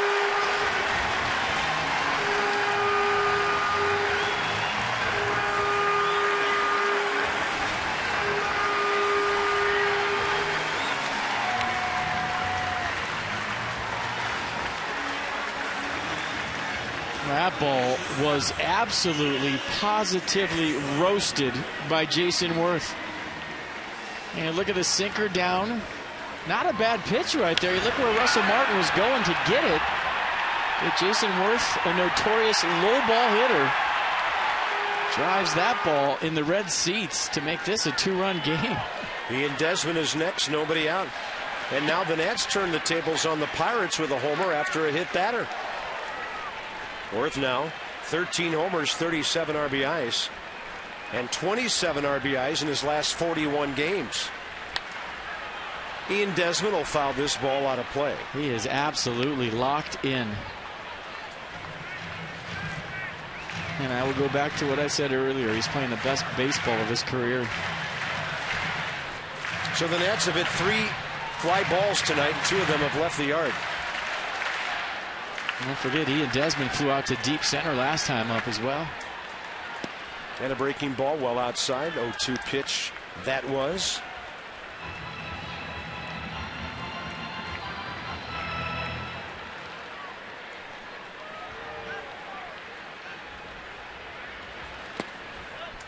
Good idea on another big hook.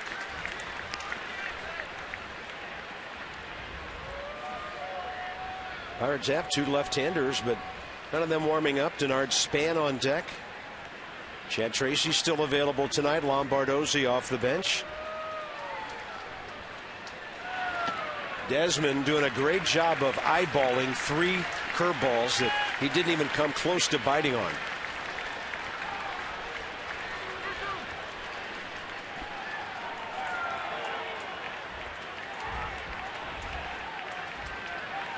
And Morton throws him a fastball. It's a high chopper to short.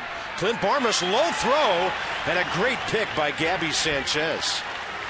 Barmas was set up for that throw before the ball got there. He knows Desmond's fast. You know why that was a great pick? Because he had to go into the runner. So an in-between hop right there for Sanchez as you watch Barmas get rid of this quick. He knows Desmond can run. Sidearm slings it in the dirt. But Gabby Sanchez had to go toward Ian Desmond, so it makes a nice pick on a bad throw in traffic.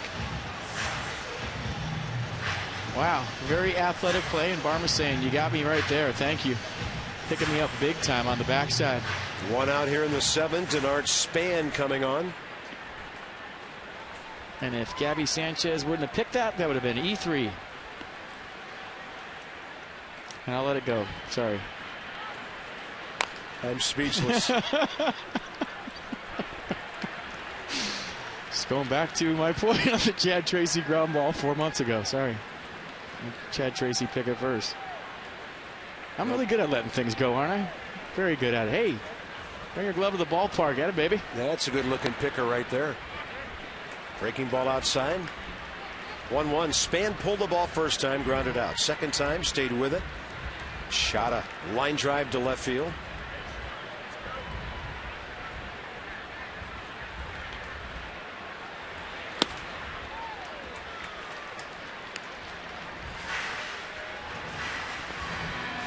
This is a big at bat right here. If Denard Span gets on, it's almost like starting an inning over again. Ramos would be next. Then they would hit for Stammen.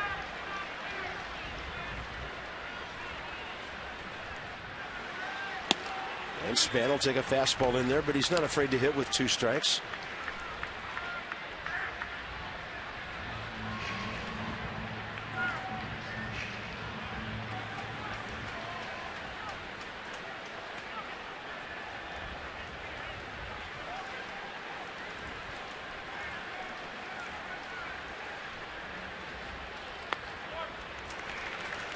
Hasn't located his breaking ball very well this inning. He's gassed.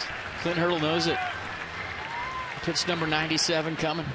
Through 99 going 6 at Chicago, 93 going 7 at home against the Mets. Last time out. 3-2 pitch. Span will make him suffer a little longer. Charlie Morton 1-2 on the year, making the 7th start. Look at all the 2-seam fastballs from Morton, 80%. 13 ground ball outs with that last one. Couple of double play balls tonight. He's pitched very well. That just scoots by the bag.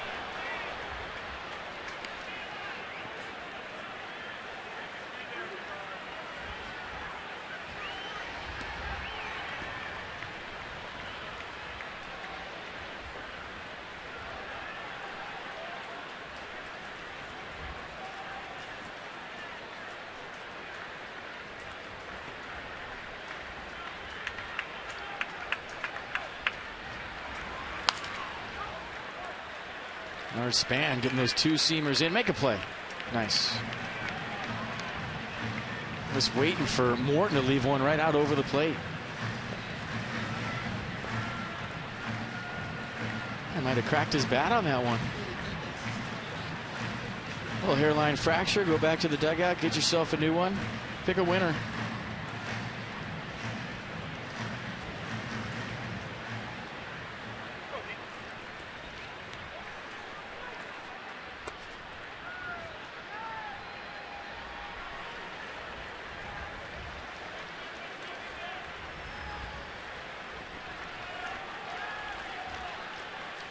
Three-2 with 1 out. Quite a battle here. Span will hit one fair to his right, Jordy Mercer, and that's the 2nd out. with Wilson Ramos coming up. Miller Lite Party Nights at Nats Park, Thursdays, Fridays, and Saturdays. A ticket and a drink starting at just $21. Offer available online only. Visit nationals.com/party. Some restrictions apply. Charlie Morton had 100 pitches as he gets his 14th ground ball out. Wilson Ramos on the ground to short and a base hit to left.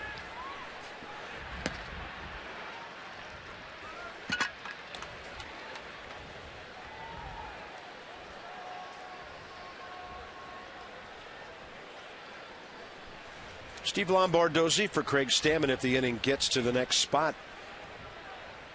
Not to be forgotten, the job by Craig Stammen. And a base hit by Ramos. You got to go Chad Tracy now, don't you? Yeah, he'll call Lombardozzi back, Davey will, because Tracy will represent the tying run. Got to go with him in the 7th because it may be the last time this chance rolls around. A good swing by Ramos, aggressive once again. Second hit of the night. Right back up the middle, squared it up. You see the knuckleball rotation off the bat. That means he hit it as square as you can. Good extension, head to the baseball, and the tying run is at the plate, and that's going to do it for Charlie Morton. Yeah, Chad Tracy's 0 for 4 career against him, but he won't be matching up here. They've been warming up. Brian Morris. We'll get a look at this Pittsburgh bullpen we've been hearing so much about. Nats back in this game.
Brought to you by 5-Hour Energy Shots.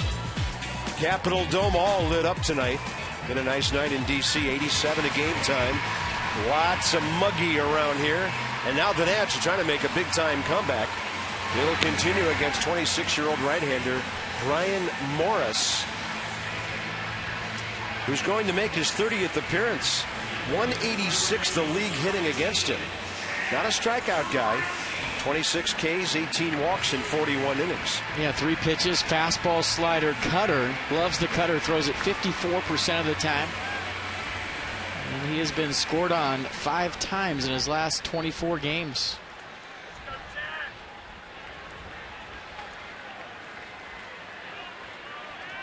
Chad Tracy is 0 for 1 career against this right-hander. Represents the tying run.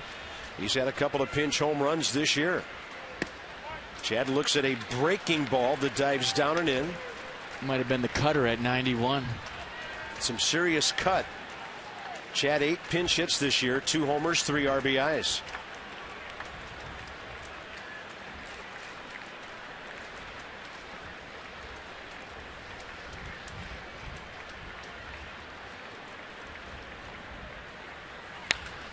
Ripped.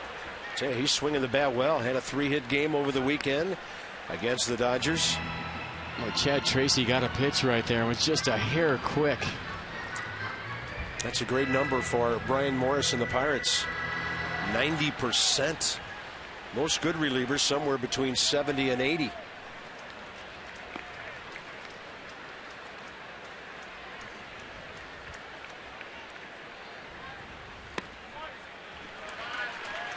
Two one.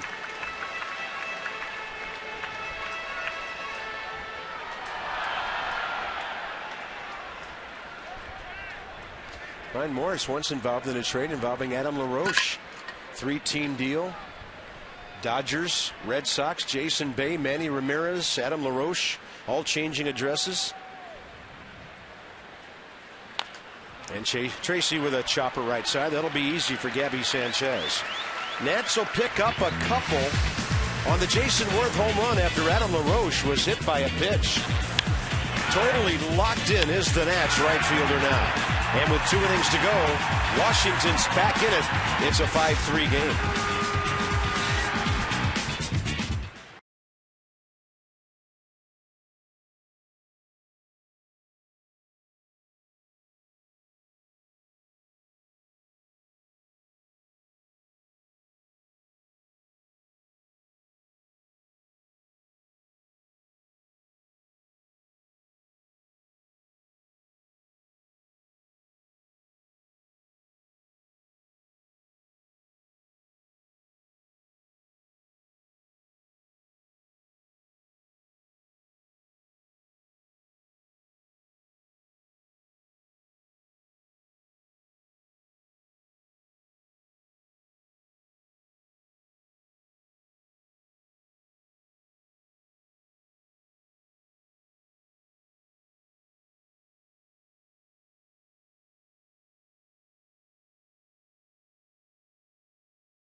Here at Nationals Park, trying to make a comeback from a 5-0 game.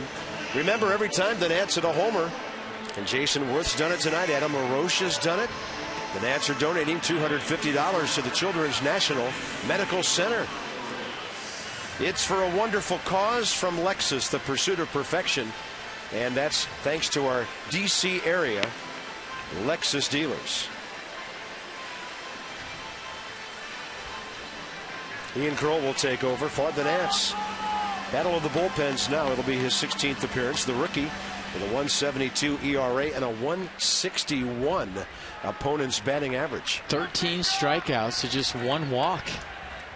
And if you remember his major league debut, who would have thought that? All fired up, throwing the ball all over the place. Did a nice job of striking out the side with his 94-mile-an-hour fastball curveball change combo. And of course, he's come to the big league since the last time the Nats and the Pirates have played. So these guys haven't seen him except on tape. That's a curveball that stays inside to big, strong Pedro Alvarez. The Nats have him 0 for 3 tonight. In the middle of an 0 for 20.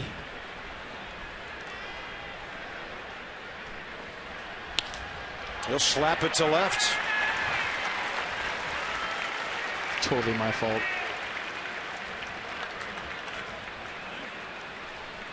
That's why they deliver the stat packs to the play-by-play guys.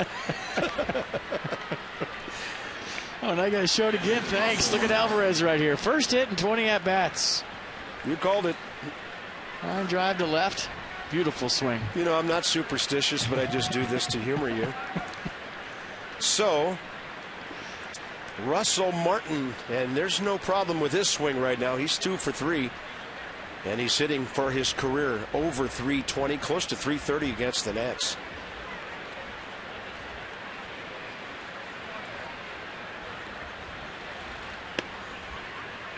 So that was a rare lefty-on-lefty hit against Ian Kroll. Craig Stammen, by the way, went 2 innings, 2 hits, didn't give up a run, 1 walk, 1 strikeout. Took him some pitches to do it, 43 with 25 strikes. But he kept the Pirates at bay until the Nats could score.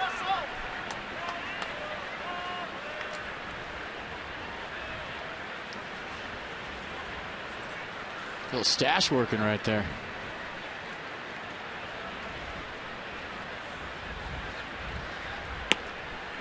Took a little bit off. Good looking changeup. Hey, lefty, you throw hard. It's a power stash.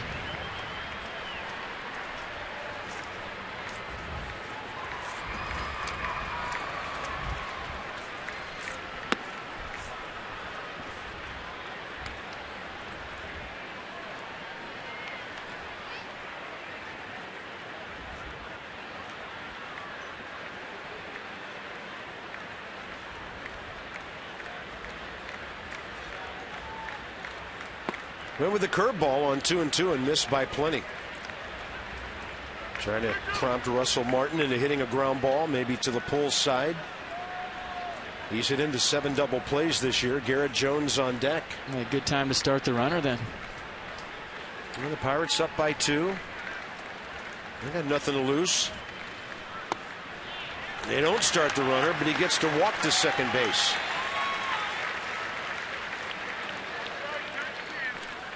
This copyrighted broadcast is presented by authority of the Washington Nationals Baseball Club and may not be reproduced or retransmitted. And the accounts and descriptions of this game may not be disseminated without the express written consent of the Washington Nationals.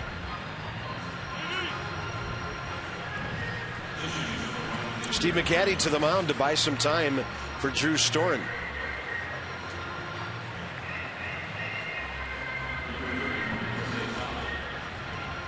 And the Pirates about to go to their bench with Jose Tabata to hit for Garrett Jones. He just went down and talked to Nick Leyva, third base. First and second, nobody out, up by 2. Do you lay down a bunt right here to advance the runners? Well, Jose Tabata, a couple of years ago, Pirates thought they had a rising star with this young man. He was doing some leading off, good speed, has power. He was on the DL with a strained left quad twice 2 years ago, and then hit .243 in just 103 games last year. He's up in the box. And he's squaring, and he jabs at it and hits it over the screen.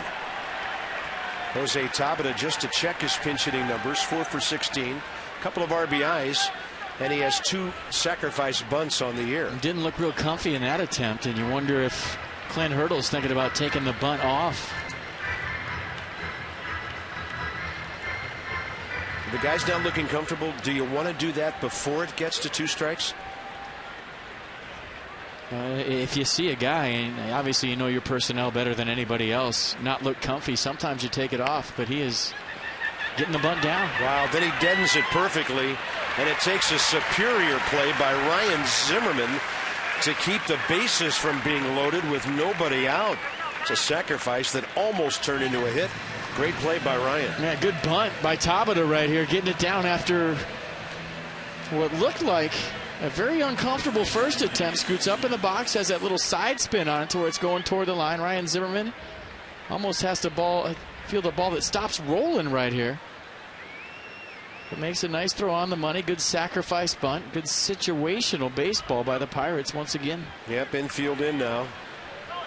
These are critical base runners for the Pirates. And I think this is just a stall right here to allow Drew Storen to get into this game so Davy Johnson could go get his lefty. Yeah, well, Davy could do one of 2 things here. He could bring in Storen right now, or they could walk Sanchez to load the bases, set up the double play, and then get Drew in there against Clint Barmas, who's a good contact man. They just hate to bring in a pitcher out of the bullpen with the bases loaded, though. Yeah. And put him in that situation if you don't have to. Here comes Davy. He's going to make the move right now.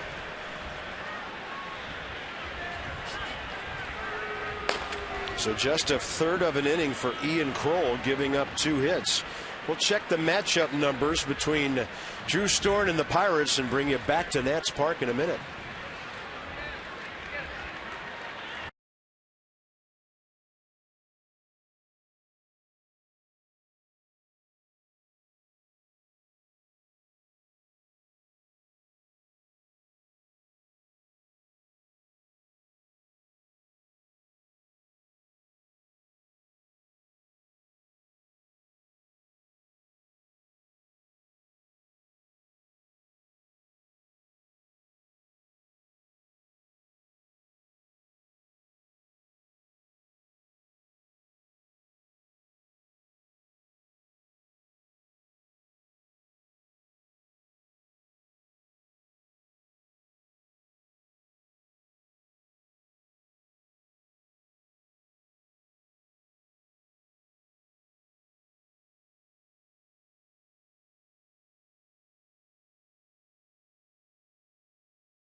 The 3.89 ERA. It'll be a battle of rookies on Masson tomorrow night. Taylor Jordan takes him out for the Nats. 0-2 with a 3.32 ERA. He has pitched well enough to win a major league game or two. Maybe tomorrow night's the night. Johnny and Ray here at the ballpark with Nats Extra presented by Geico. 6:30. FP and I join you in the booth at 7. First pitch 7:05. Drew Storen against Gabby Sanchez, who's 1 for 6 career with a walk against him, as Storen makes his 45th appearance. Yeah, 42 strikeouts to 11 walks, 40 in a third inning for Storen. Lefty's hitting .328, righty's .253, .284 total on the two-seam fastball slider change combination.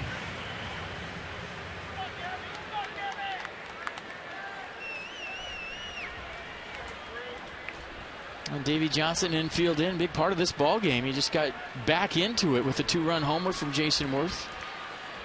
2-run game, trying to keep it right there is Drew Storen.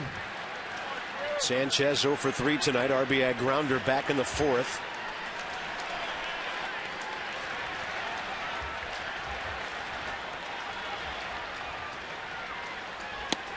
And a high slider backed up a bit. Very close to being a strike. Las Diaz calls ball 1. Now Sanchez, a guy in situations like this that'll try to go the other way. Get his hands inside the baseball and use the big part of the ballpark. Yeah, and he's strong enough to do that.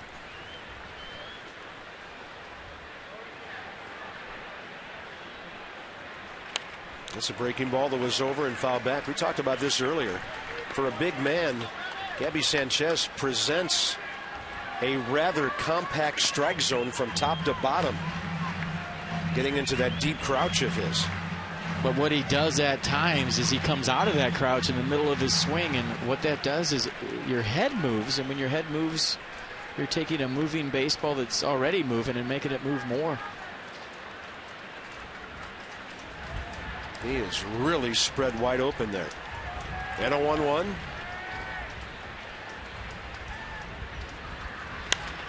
In the air, not deep to left. The runner is Alvarez, who's a power guy, not a speed guy, and he's not going anywhere. Bryce hits the cutoff man, the fundamental thing to do. 2 outs. Bryce looked at him like, will you please go? After he caught the ball, watch, he takes a peek before he throws it. I mean, that's knowing your runner, probably knowing Alvarez isn't going to go, but a nice pitch by Drew Storen to get the big out for the Nationals, but Bryce Harper catches it, kind of looks at him like, please go. Are you going? All right. Throws it right on the money. Big out for Drew Storen. Yeah, 2 outs. Number 8 hitter Clint Barmas now. Tony Watson, one of those two lefties, Justin Wilson the other. Ready for the bottom of the 8th. Harper to lead off, then a couple of right-handers. Ball thrown away, and the ball comes back quickly, so the Pirates do not score. The Nats got a friendly carom right back to Ramos, and Alvarez did a U-turn. And you never know which way the ball is going to go off the backstop here, and it comes right back to Wilson Ramos, and that was a good job of base running by Alvarez to go back. Hit that little hashtag Natitude, came right back to Ramos. If he looked up, he had it out at second base, but that would have been risky. Ball 1 to Clint Barmes, who's 0 for 1 career against Drew Storen.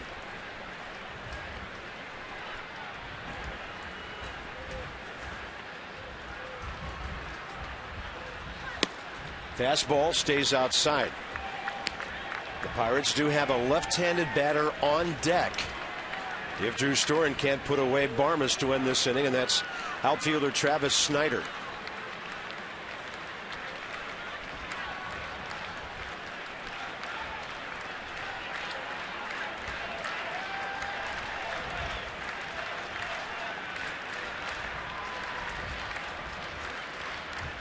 Drew throws that one away.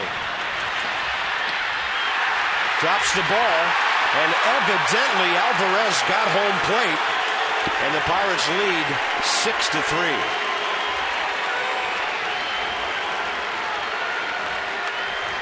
Boy, you get the big out in Gabby Sanchez, and you give it right back on the second wild pitch of the inning from Drew Storen. And it looks like if he catches it, they have him.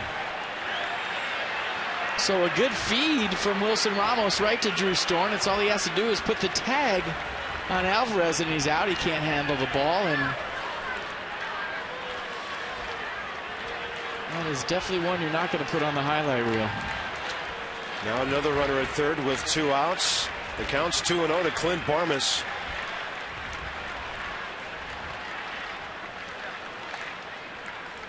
Drew just overthrowing that fastball. Now he goes 92 and misses. I mean, Wilson Ramos had none chance on either one of those pitches. None.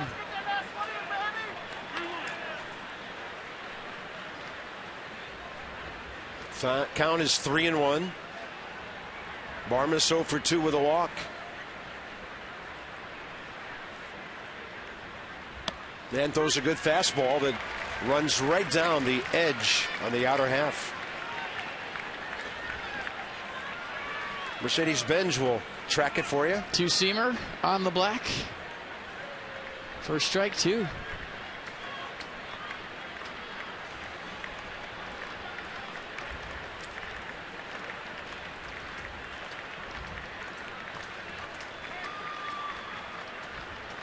Target right out there again.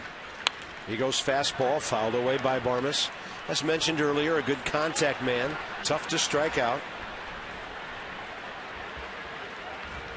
Once a power hitter for the Rockies for a couple of years.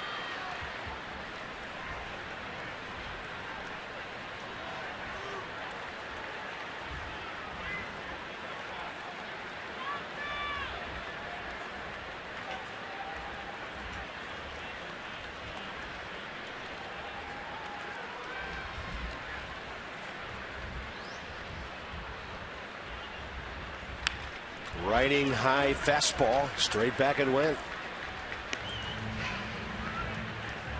Drew Storen is in one of those scuffles to where he's fighting himself out there. And that's all there is to it. Steve McCatty looking on, and that's a guy that tinkers with things a lot, and he is fighting himself.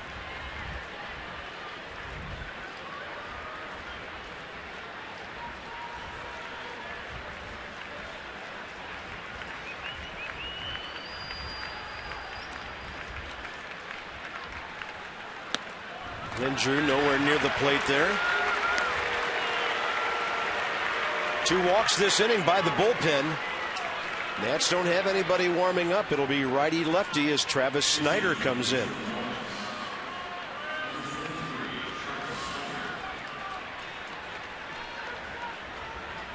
Snider as a pinch hitter, pretty good. 7 for 27, a homer, 5 RBIs. 25-year-old outfielder who was with Toronto for the better part of 5 years. Came over to the Pirates last year at the trading deadline for pitcher Brad Lincoln.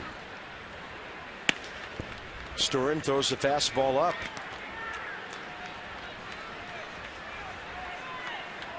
Snyder is 0 for 1 career against Drew.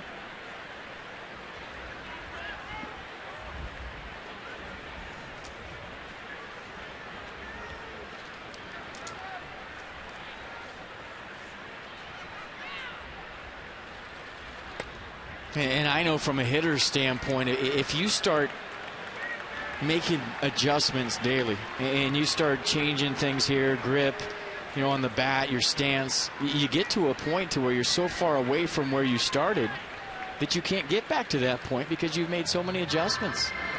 And then you start thinking about, well, how do I get back to where I was when I was 10 for 20?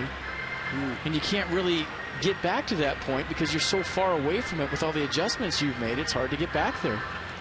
In Drew Storen's case, he's been making a lot of adjustments and trying to right the ship, but a lot of times you can outthink yourself in this game to where your natural ability just doesn't take over. Been there, done that. Got a pop-up on a fastball. Anthony Rendon under it. Pirates score a very damaging run. So the Nats down by 3 with Harper, Rendon, and Zimmerman coming up, bottom 8.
Nats have to make up another run, down by 3.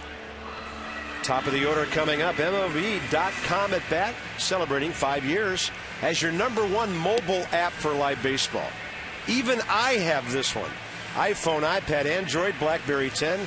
It delivers Nats baseball, live audio, pitch tracking, stats, highlights, and more. Text at bat to 31826 or visit nationals.com for details. Well, if you have it, it might probably works on one of those Zach Morris cell phones. Who's Zach Morris? The big white 80s ones. Oh, okay. No, I have a probably not the latest model, but it's all right. I can hear people when they call me. So that's Tony Watson. You saw Jose Tabata. It is a phone after all. And this one's going to the bottom of the 8th inning. Now 3 pitches, fastball, slider change, fastball 93. Opponent's hitting 199 off Watson. 33 for 166 on the season.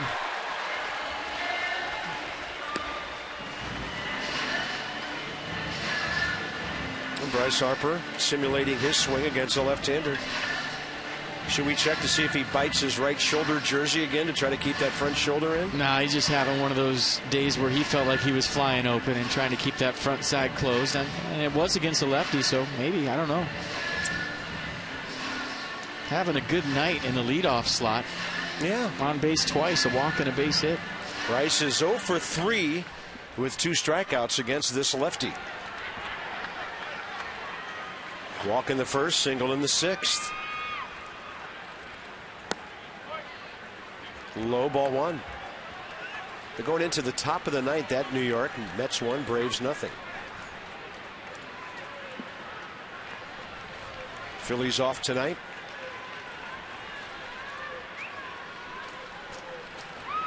Harper right over the mound, but Barmes was shading up the middle and had no problem getting over for that.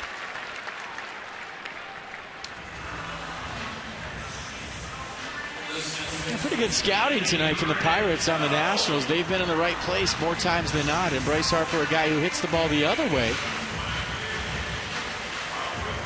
Hits one up the middle. Barmes right there. And they had Alvarez shaded all the way over towards shortstop. And that's 14 ground ball outs by 3 different Pittsburgh pitchers.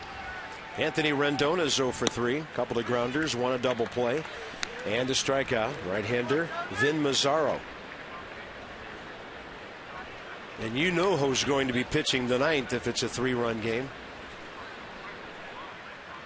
One of the biggest stories in baseball this year, what Jason Grilli is doing at the back end of the Pirates bullpen.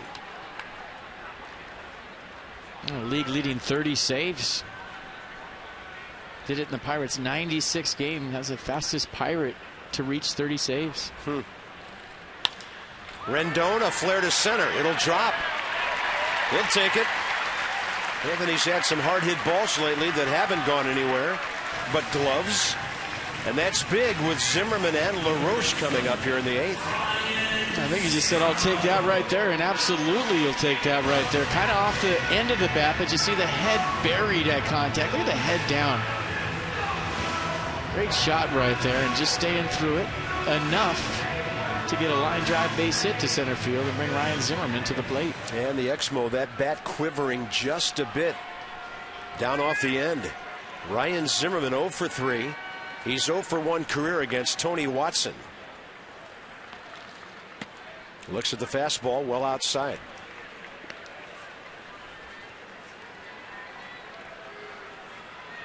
Well, Rendon went all the way back to first base on that. He actually had a foot on the base, thinking the throw was coming over as the ball crossed the plate.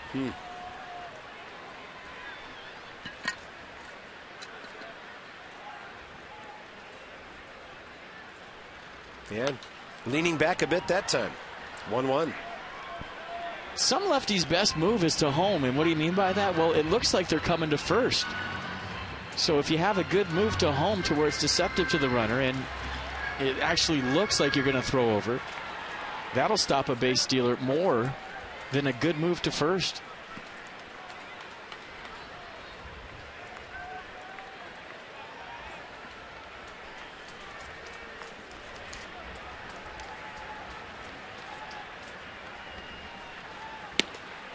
Pretty good gas, 95. Ryan had it go by. Nissan will track it. Man, Ryan Zimmerman not getting cheated right here against Watson. A couple of fastballs and the inner third. Letting the throttle out. Both guys letting the throttle out.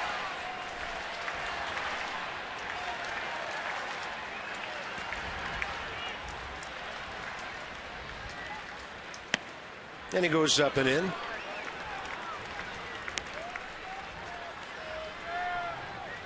Adam LaRoche, solo homer, hit by a pitch and a run scored on the Worth home run today.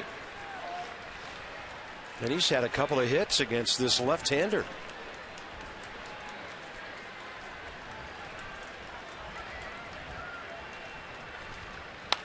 Zimmerman up the middle. Looks like another Pirate double play, their 3rd of the night. And the Nats are gone in the 8th. The ground ball outs keep on coming. 16 by the Bucks pitching staff tonight, with the best ERA in all of baseball as a staff.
through tomorrow.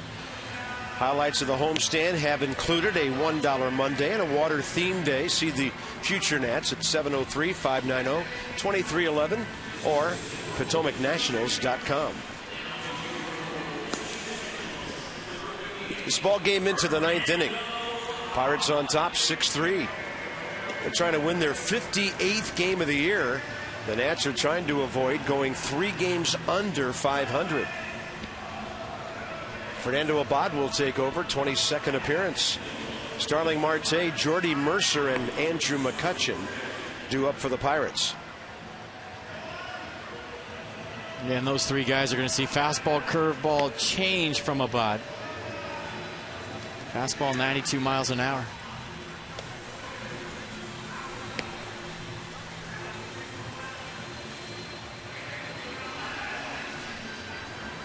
Dan Herron, 6 strikeouts tonight. Ian Kroll 1, so 7 times 37 for Toyota Case for Kids. DC area Toyota dealers helping children and their families by making that $37 donation for every K to the Children's Inn at the National Institutes of Health. There he is. All 30 saves of him. Jason Grilli warming for the Pirates. You gonna throw it at that guy?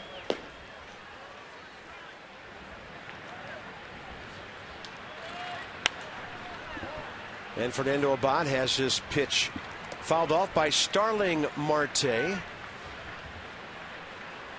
who has not faced him. Marte 0 for 3 tonight, hit by a pitch ahead of the McCutchen homer back in the 3rd. Good fastball right in there. Fernando had a long 9th inning yesterday against the Dodgers, 30 pitches, 16 strikes. When he walked 2, gave up a base hit, but had a scoreless frame.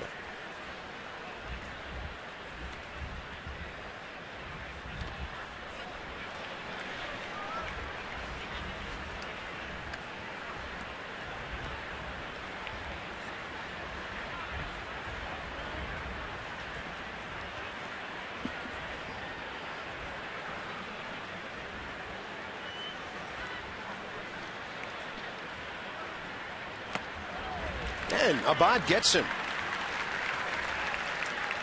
Marte, the leadoff man, 0 for 4 tonight. First out in the 9th. A pretty nasty curveball right there. Kinetic on the pitch track. Watch the break of the 79 mile an hour curveball from Abad. Get on top of it, spin that thing up there over the top. Nice block by Ramos.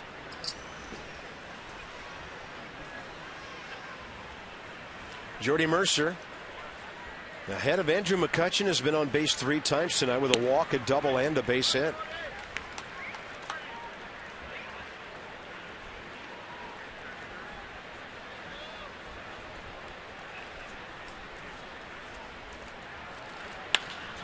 Hot shot, deep short, Desmond. Look at that throw after the great range and the backhand pick. Right, talk about having an arm and uses a cannon when you need it. Watch Desmond right here going in the hole on the run, fully extended and across his body with a perfect throw right on the money. Point to him. Adam LaRoche giving him props after the play. Another good play by Desmond, making a hard play look easy, and Abad approves. Here's Andrew McCutchen, 2 for 4 with a pair of 2-run homers. I mean, degree of difficulty on this play high. Going into left field. Look at the facial expression and the throw by Desmond. Seemingly suspended in midair. Such a good player. Abad against McCutchen. In New York, Bobby Parnell just blew a save, and the Braves have scored twice to take a 2-1 lead.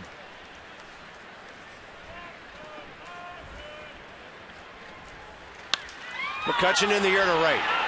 Jason Worth watching it and watching, stopping, and then he has to reach. 1, 2, 3, 9th for Abad. LaRoche, Worth, and Desmond. The Nats need at least 3.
Buster postgame show coming up after Bob and FP finish this one off. The Nationals need some work here in the bottom of the ninth. They need 3 runs to get right back in this thing and tie it. And we have seen some offensive spark tonight, Ray, unlike what we saw in the Dodger series. Yeah, some balls hit hard, Johnny. We didn't do anything for the first 4 innings as he was pitching a no-hitter. Charlie Morton, really good sinker, 88 to 93, and a slow curveball did the trick early, and then after the team saw him a little bit, Jason Worth lit him up, and there's been some balls hit hard tonight. And we talked about Andrew McCutchen at our pregame show, and Bob and FP have touched on it. He really seems to have his way with this ball club, career-wise and also career-wise in this ballpark. Well, he has hit an average of 7.1. It's taken him 7.7 at bats to hit a home run. 13 home runs and 105 at bats or so. So he's a little bit like Ramirez. He sees the ball really well against his club. Well, Ray and I hope we're going to be coming back after Bob and FP wrap it up with the Nationals win. Let's see if they can pull it out. Let's go back up to the guys upstairs.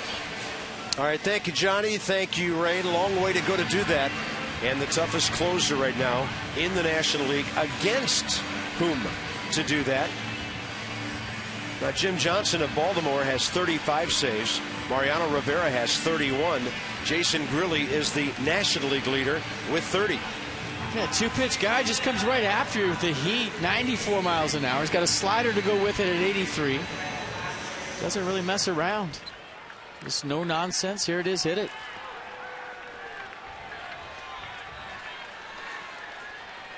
Adam LaRoche and Jason Grilli.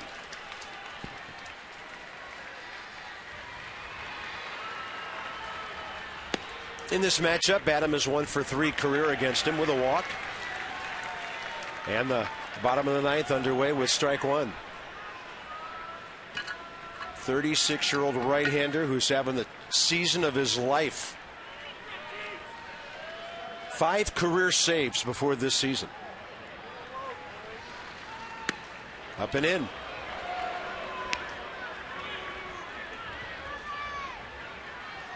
Well, you talk about swing and miss type relievers. We just saw one in Kenley Jansen. And Jason Grilli on that list. Craig Kimbrell, of course.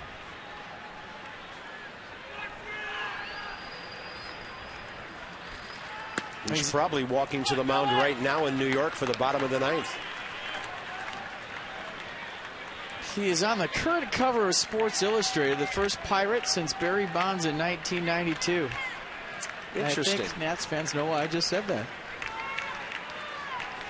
that. The jinx.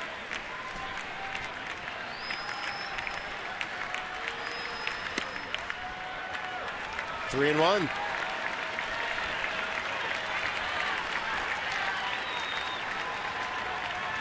'64 strikeouts, 9 walks this year.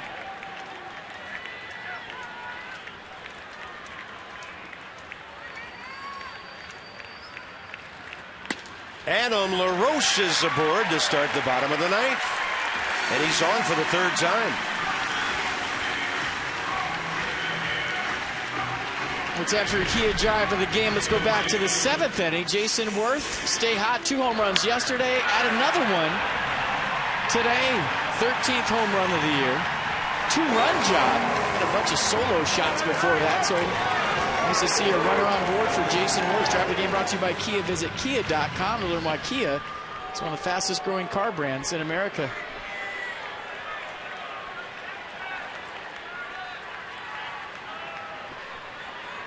Worth against Grilli, 0 for 1 career.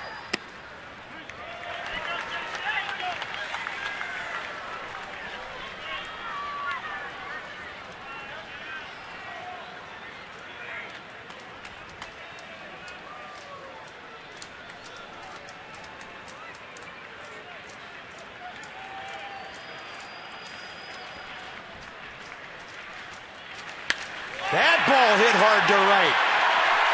He has done it again. And it's a 6-5 game as Jason Worth has 4 homers in his last 2 games here. Talk about using the yard.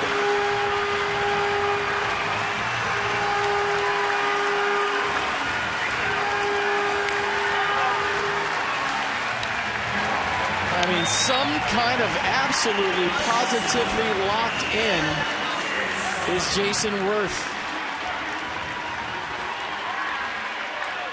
Back-to-back 2 home run nights for the Nats right fielder. Stay hot. And how big is that wild pitch in the 8th now? Here comes Ian Desmond. This crowd's come alive. 29,200 tonight. You know, what he just did is hard to do. It's only the 3rd home run Grilly's given up all year. Worth and McCutchen, 4 RBIs each. That's a front door slider that drops in. I mean, this ball got out of here in a split second. You know, raving about the Hanley Ramirez home run the other way the other day. To me, this one's hit harder.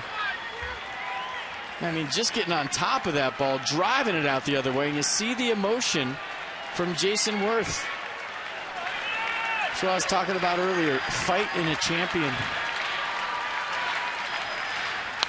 Desmond, a big-time cut, and it's off to the right side, 1-2.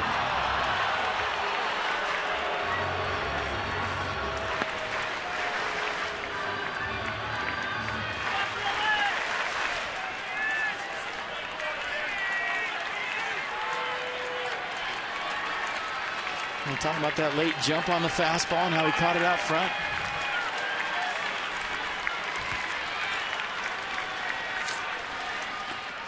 And a good eye by Desmond on the breaking ball in the dirt. Gets the count back even.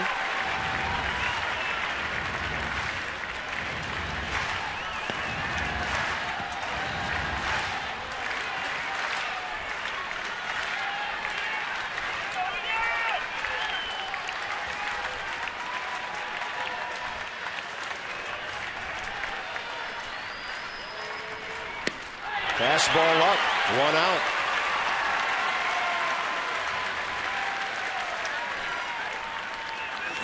It's climb the ladder right here on 95 miles an hour, and there's the late jump on the heater that you saw Jason Worth talking about in the Nats dugout. Bernard Span 1 for 3. And he's 1 for 1 with a double career against Jason Grilly. Pirates are really guarding the lines, and both corner infielders are in front of their bags.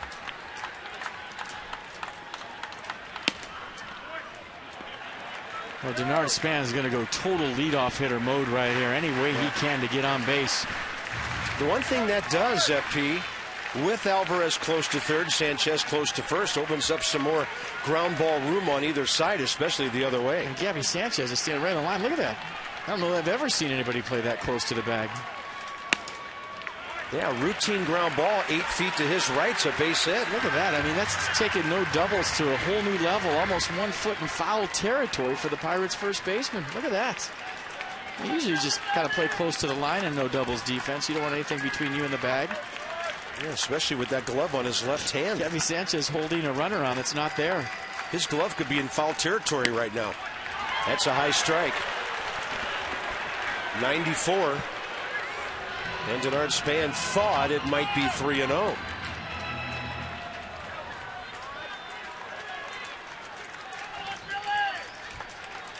Well, these are the 9th inning Nats we've known for a while. Battling back, making a game of it. Dying hard. 2-1 pitch. Span, now that's upstairs. Ball 3. Usually you'll see Denard Span fill up the count right here, meaning he is in take mode all the way. And as a hitter, he's thinking, I'm going to get the same pitch 3-2. I'm going to get 3-1. So flip the coin and hope I get a ball right here.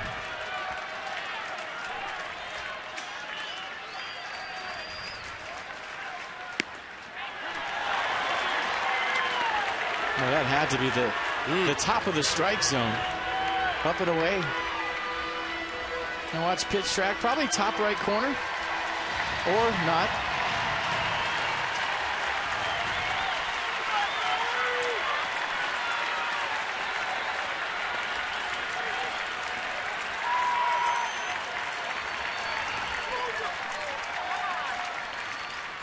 Span slaps it down the line and hooks it foul. That had distance. Yeah, he hasn't hit a home run this year. And he's hit 23 in his entire career. It's as hard as he hit that double in Florida last week. Boy, he caught that one flush just a hair too quick.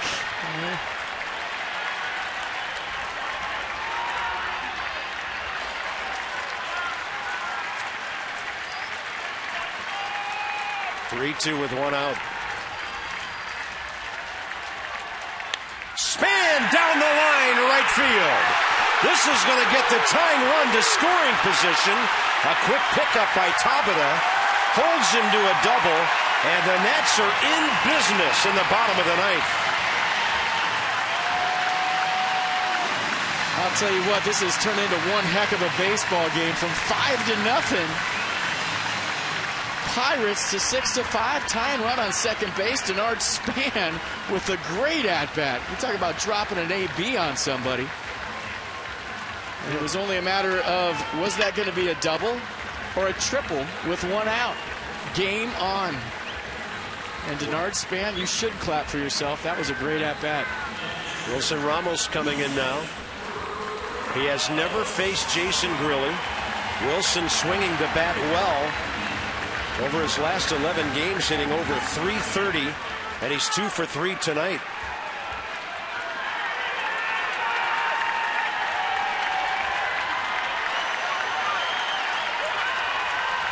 Lombardozzi on deck.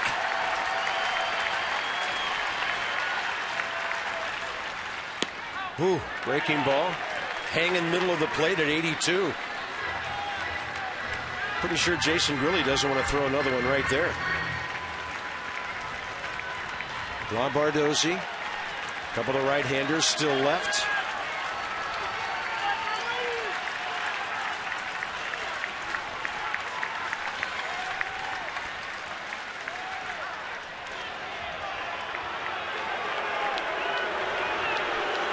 Tyler Clippard, if needed, 4 extra innings.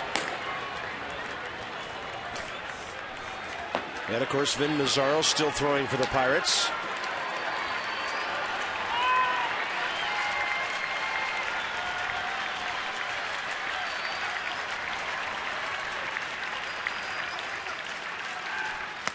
Ramos, did he hold? Yes, he did on the high fastball. Tim Timmons, the safe call. Well, that's a good take right there by Ramos. He's looking for the ball elevated from Grilli, and it was higher than high. He wanted it. And it was strong enough to hold his swing. Yeah, kept those hands out in front of the barrel.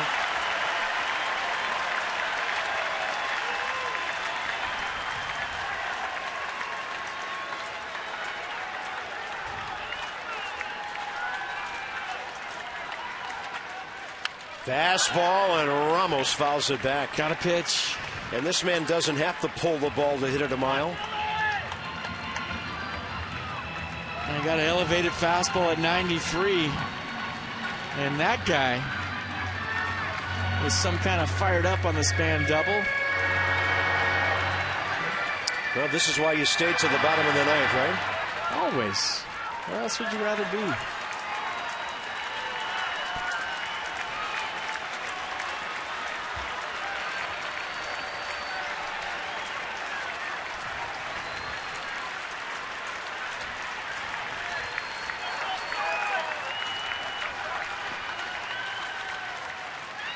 Ramos and a high breaking ball, can't get to it. 2 down. It'll be up to Steve Lombardozzi. You know, this ball might have hung just a little bit too much for Ramos. He thought it was going to break a little bit more, just got underneath it. And now the stage is set for Lombardozzi. Lombardozzi against Grilli, first career meeting. He likes to swing early off the bench. And he's done it well, 8 pinch hits on the year.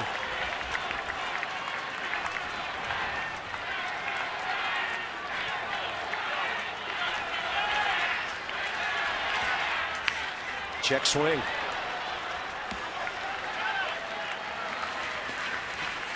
And Grilli's calling the trainer out right now. He called him out from the dugout after that pitch. He waved him out. And he's holding his right arm to his side. Wow. Oh, he no. is in a lot of pain.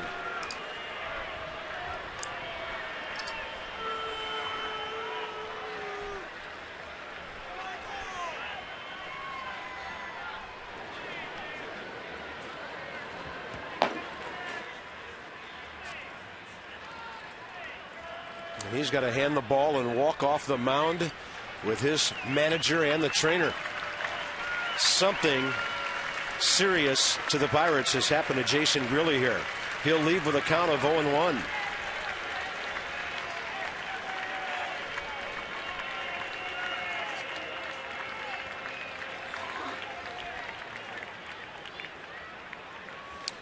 We'll take a break. Vin Mazzaro.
Count to Steve Lombardozzi, Vin Mazzaro on for the Pirates, but let's take a look at what happened to Jason Grilli. And just watch him. Don't watch the pitch. Keep your eye on the pitcher. And his reaction after the pitch. Just drops his right arm right to his side and knows something bad just happened. And you just never want to see that happen to anybody ever. And keep your fingers crossed that he's okay.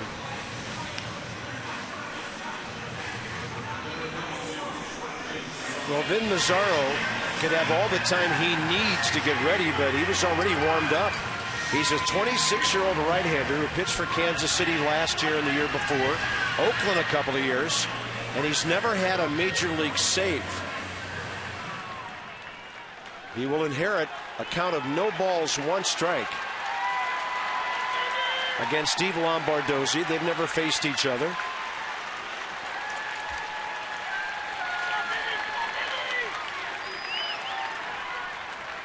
And a fastball misses outside, 94. There's two ways to look at it. I mean, if you're coming off the bench, the game moves fast, and that might have been a nice 20-second timeout for Lombardozzi to maybe slow things down. Yeah, good call.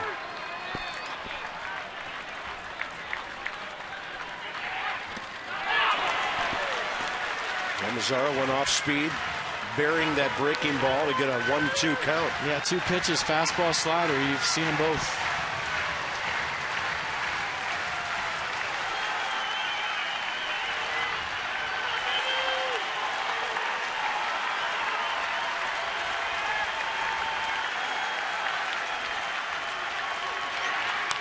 Little ground ball. Gets by the pitcher, Jordy Mercer, and the Pirates hang on to win after the Nationals battled them long and hard from the fifth inning on when they started scoring. Yeah, down 5-0, came back and made it a 6-5 game. While there's no moral victories at the highest level, that's the fight I was talking about. A good battle tonight by the Nats. Yeah, you talked about it earlier. The Nats showed it late, and they come 2 bases short of tying the game. For FP and Julie, Bob Carpenter. Pirates take the first game 6-5. 3 more to go against the Bucks. Tomorrow night, it'll be Garrett Cole and Taylor Jordan with a battle of rookies. Nats Extra 6:30. This has been a Masson presentation. Stay tuned now. Nats Extra postgame at the ballpark. Johnny Holiday and Ray Knight coming up next. And from the booth at Nationals Park, the Nats come up just a bit short. So long for just a while.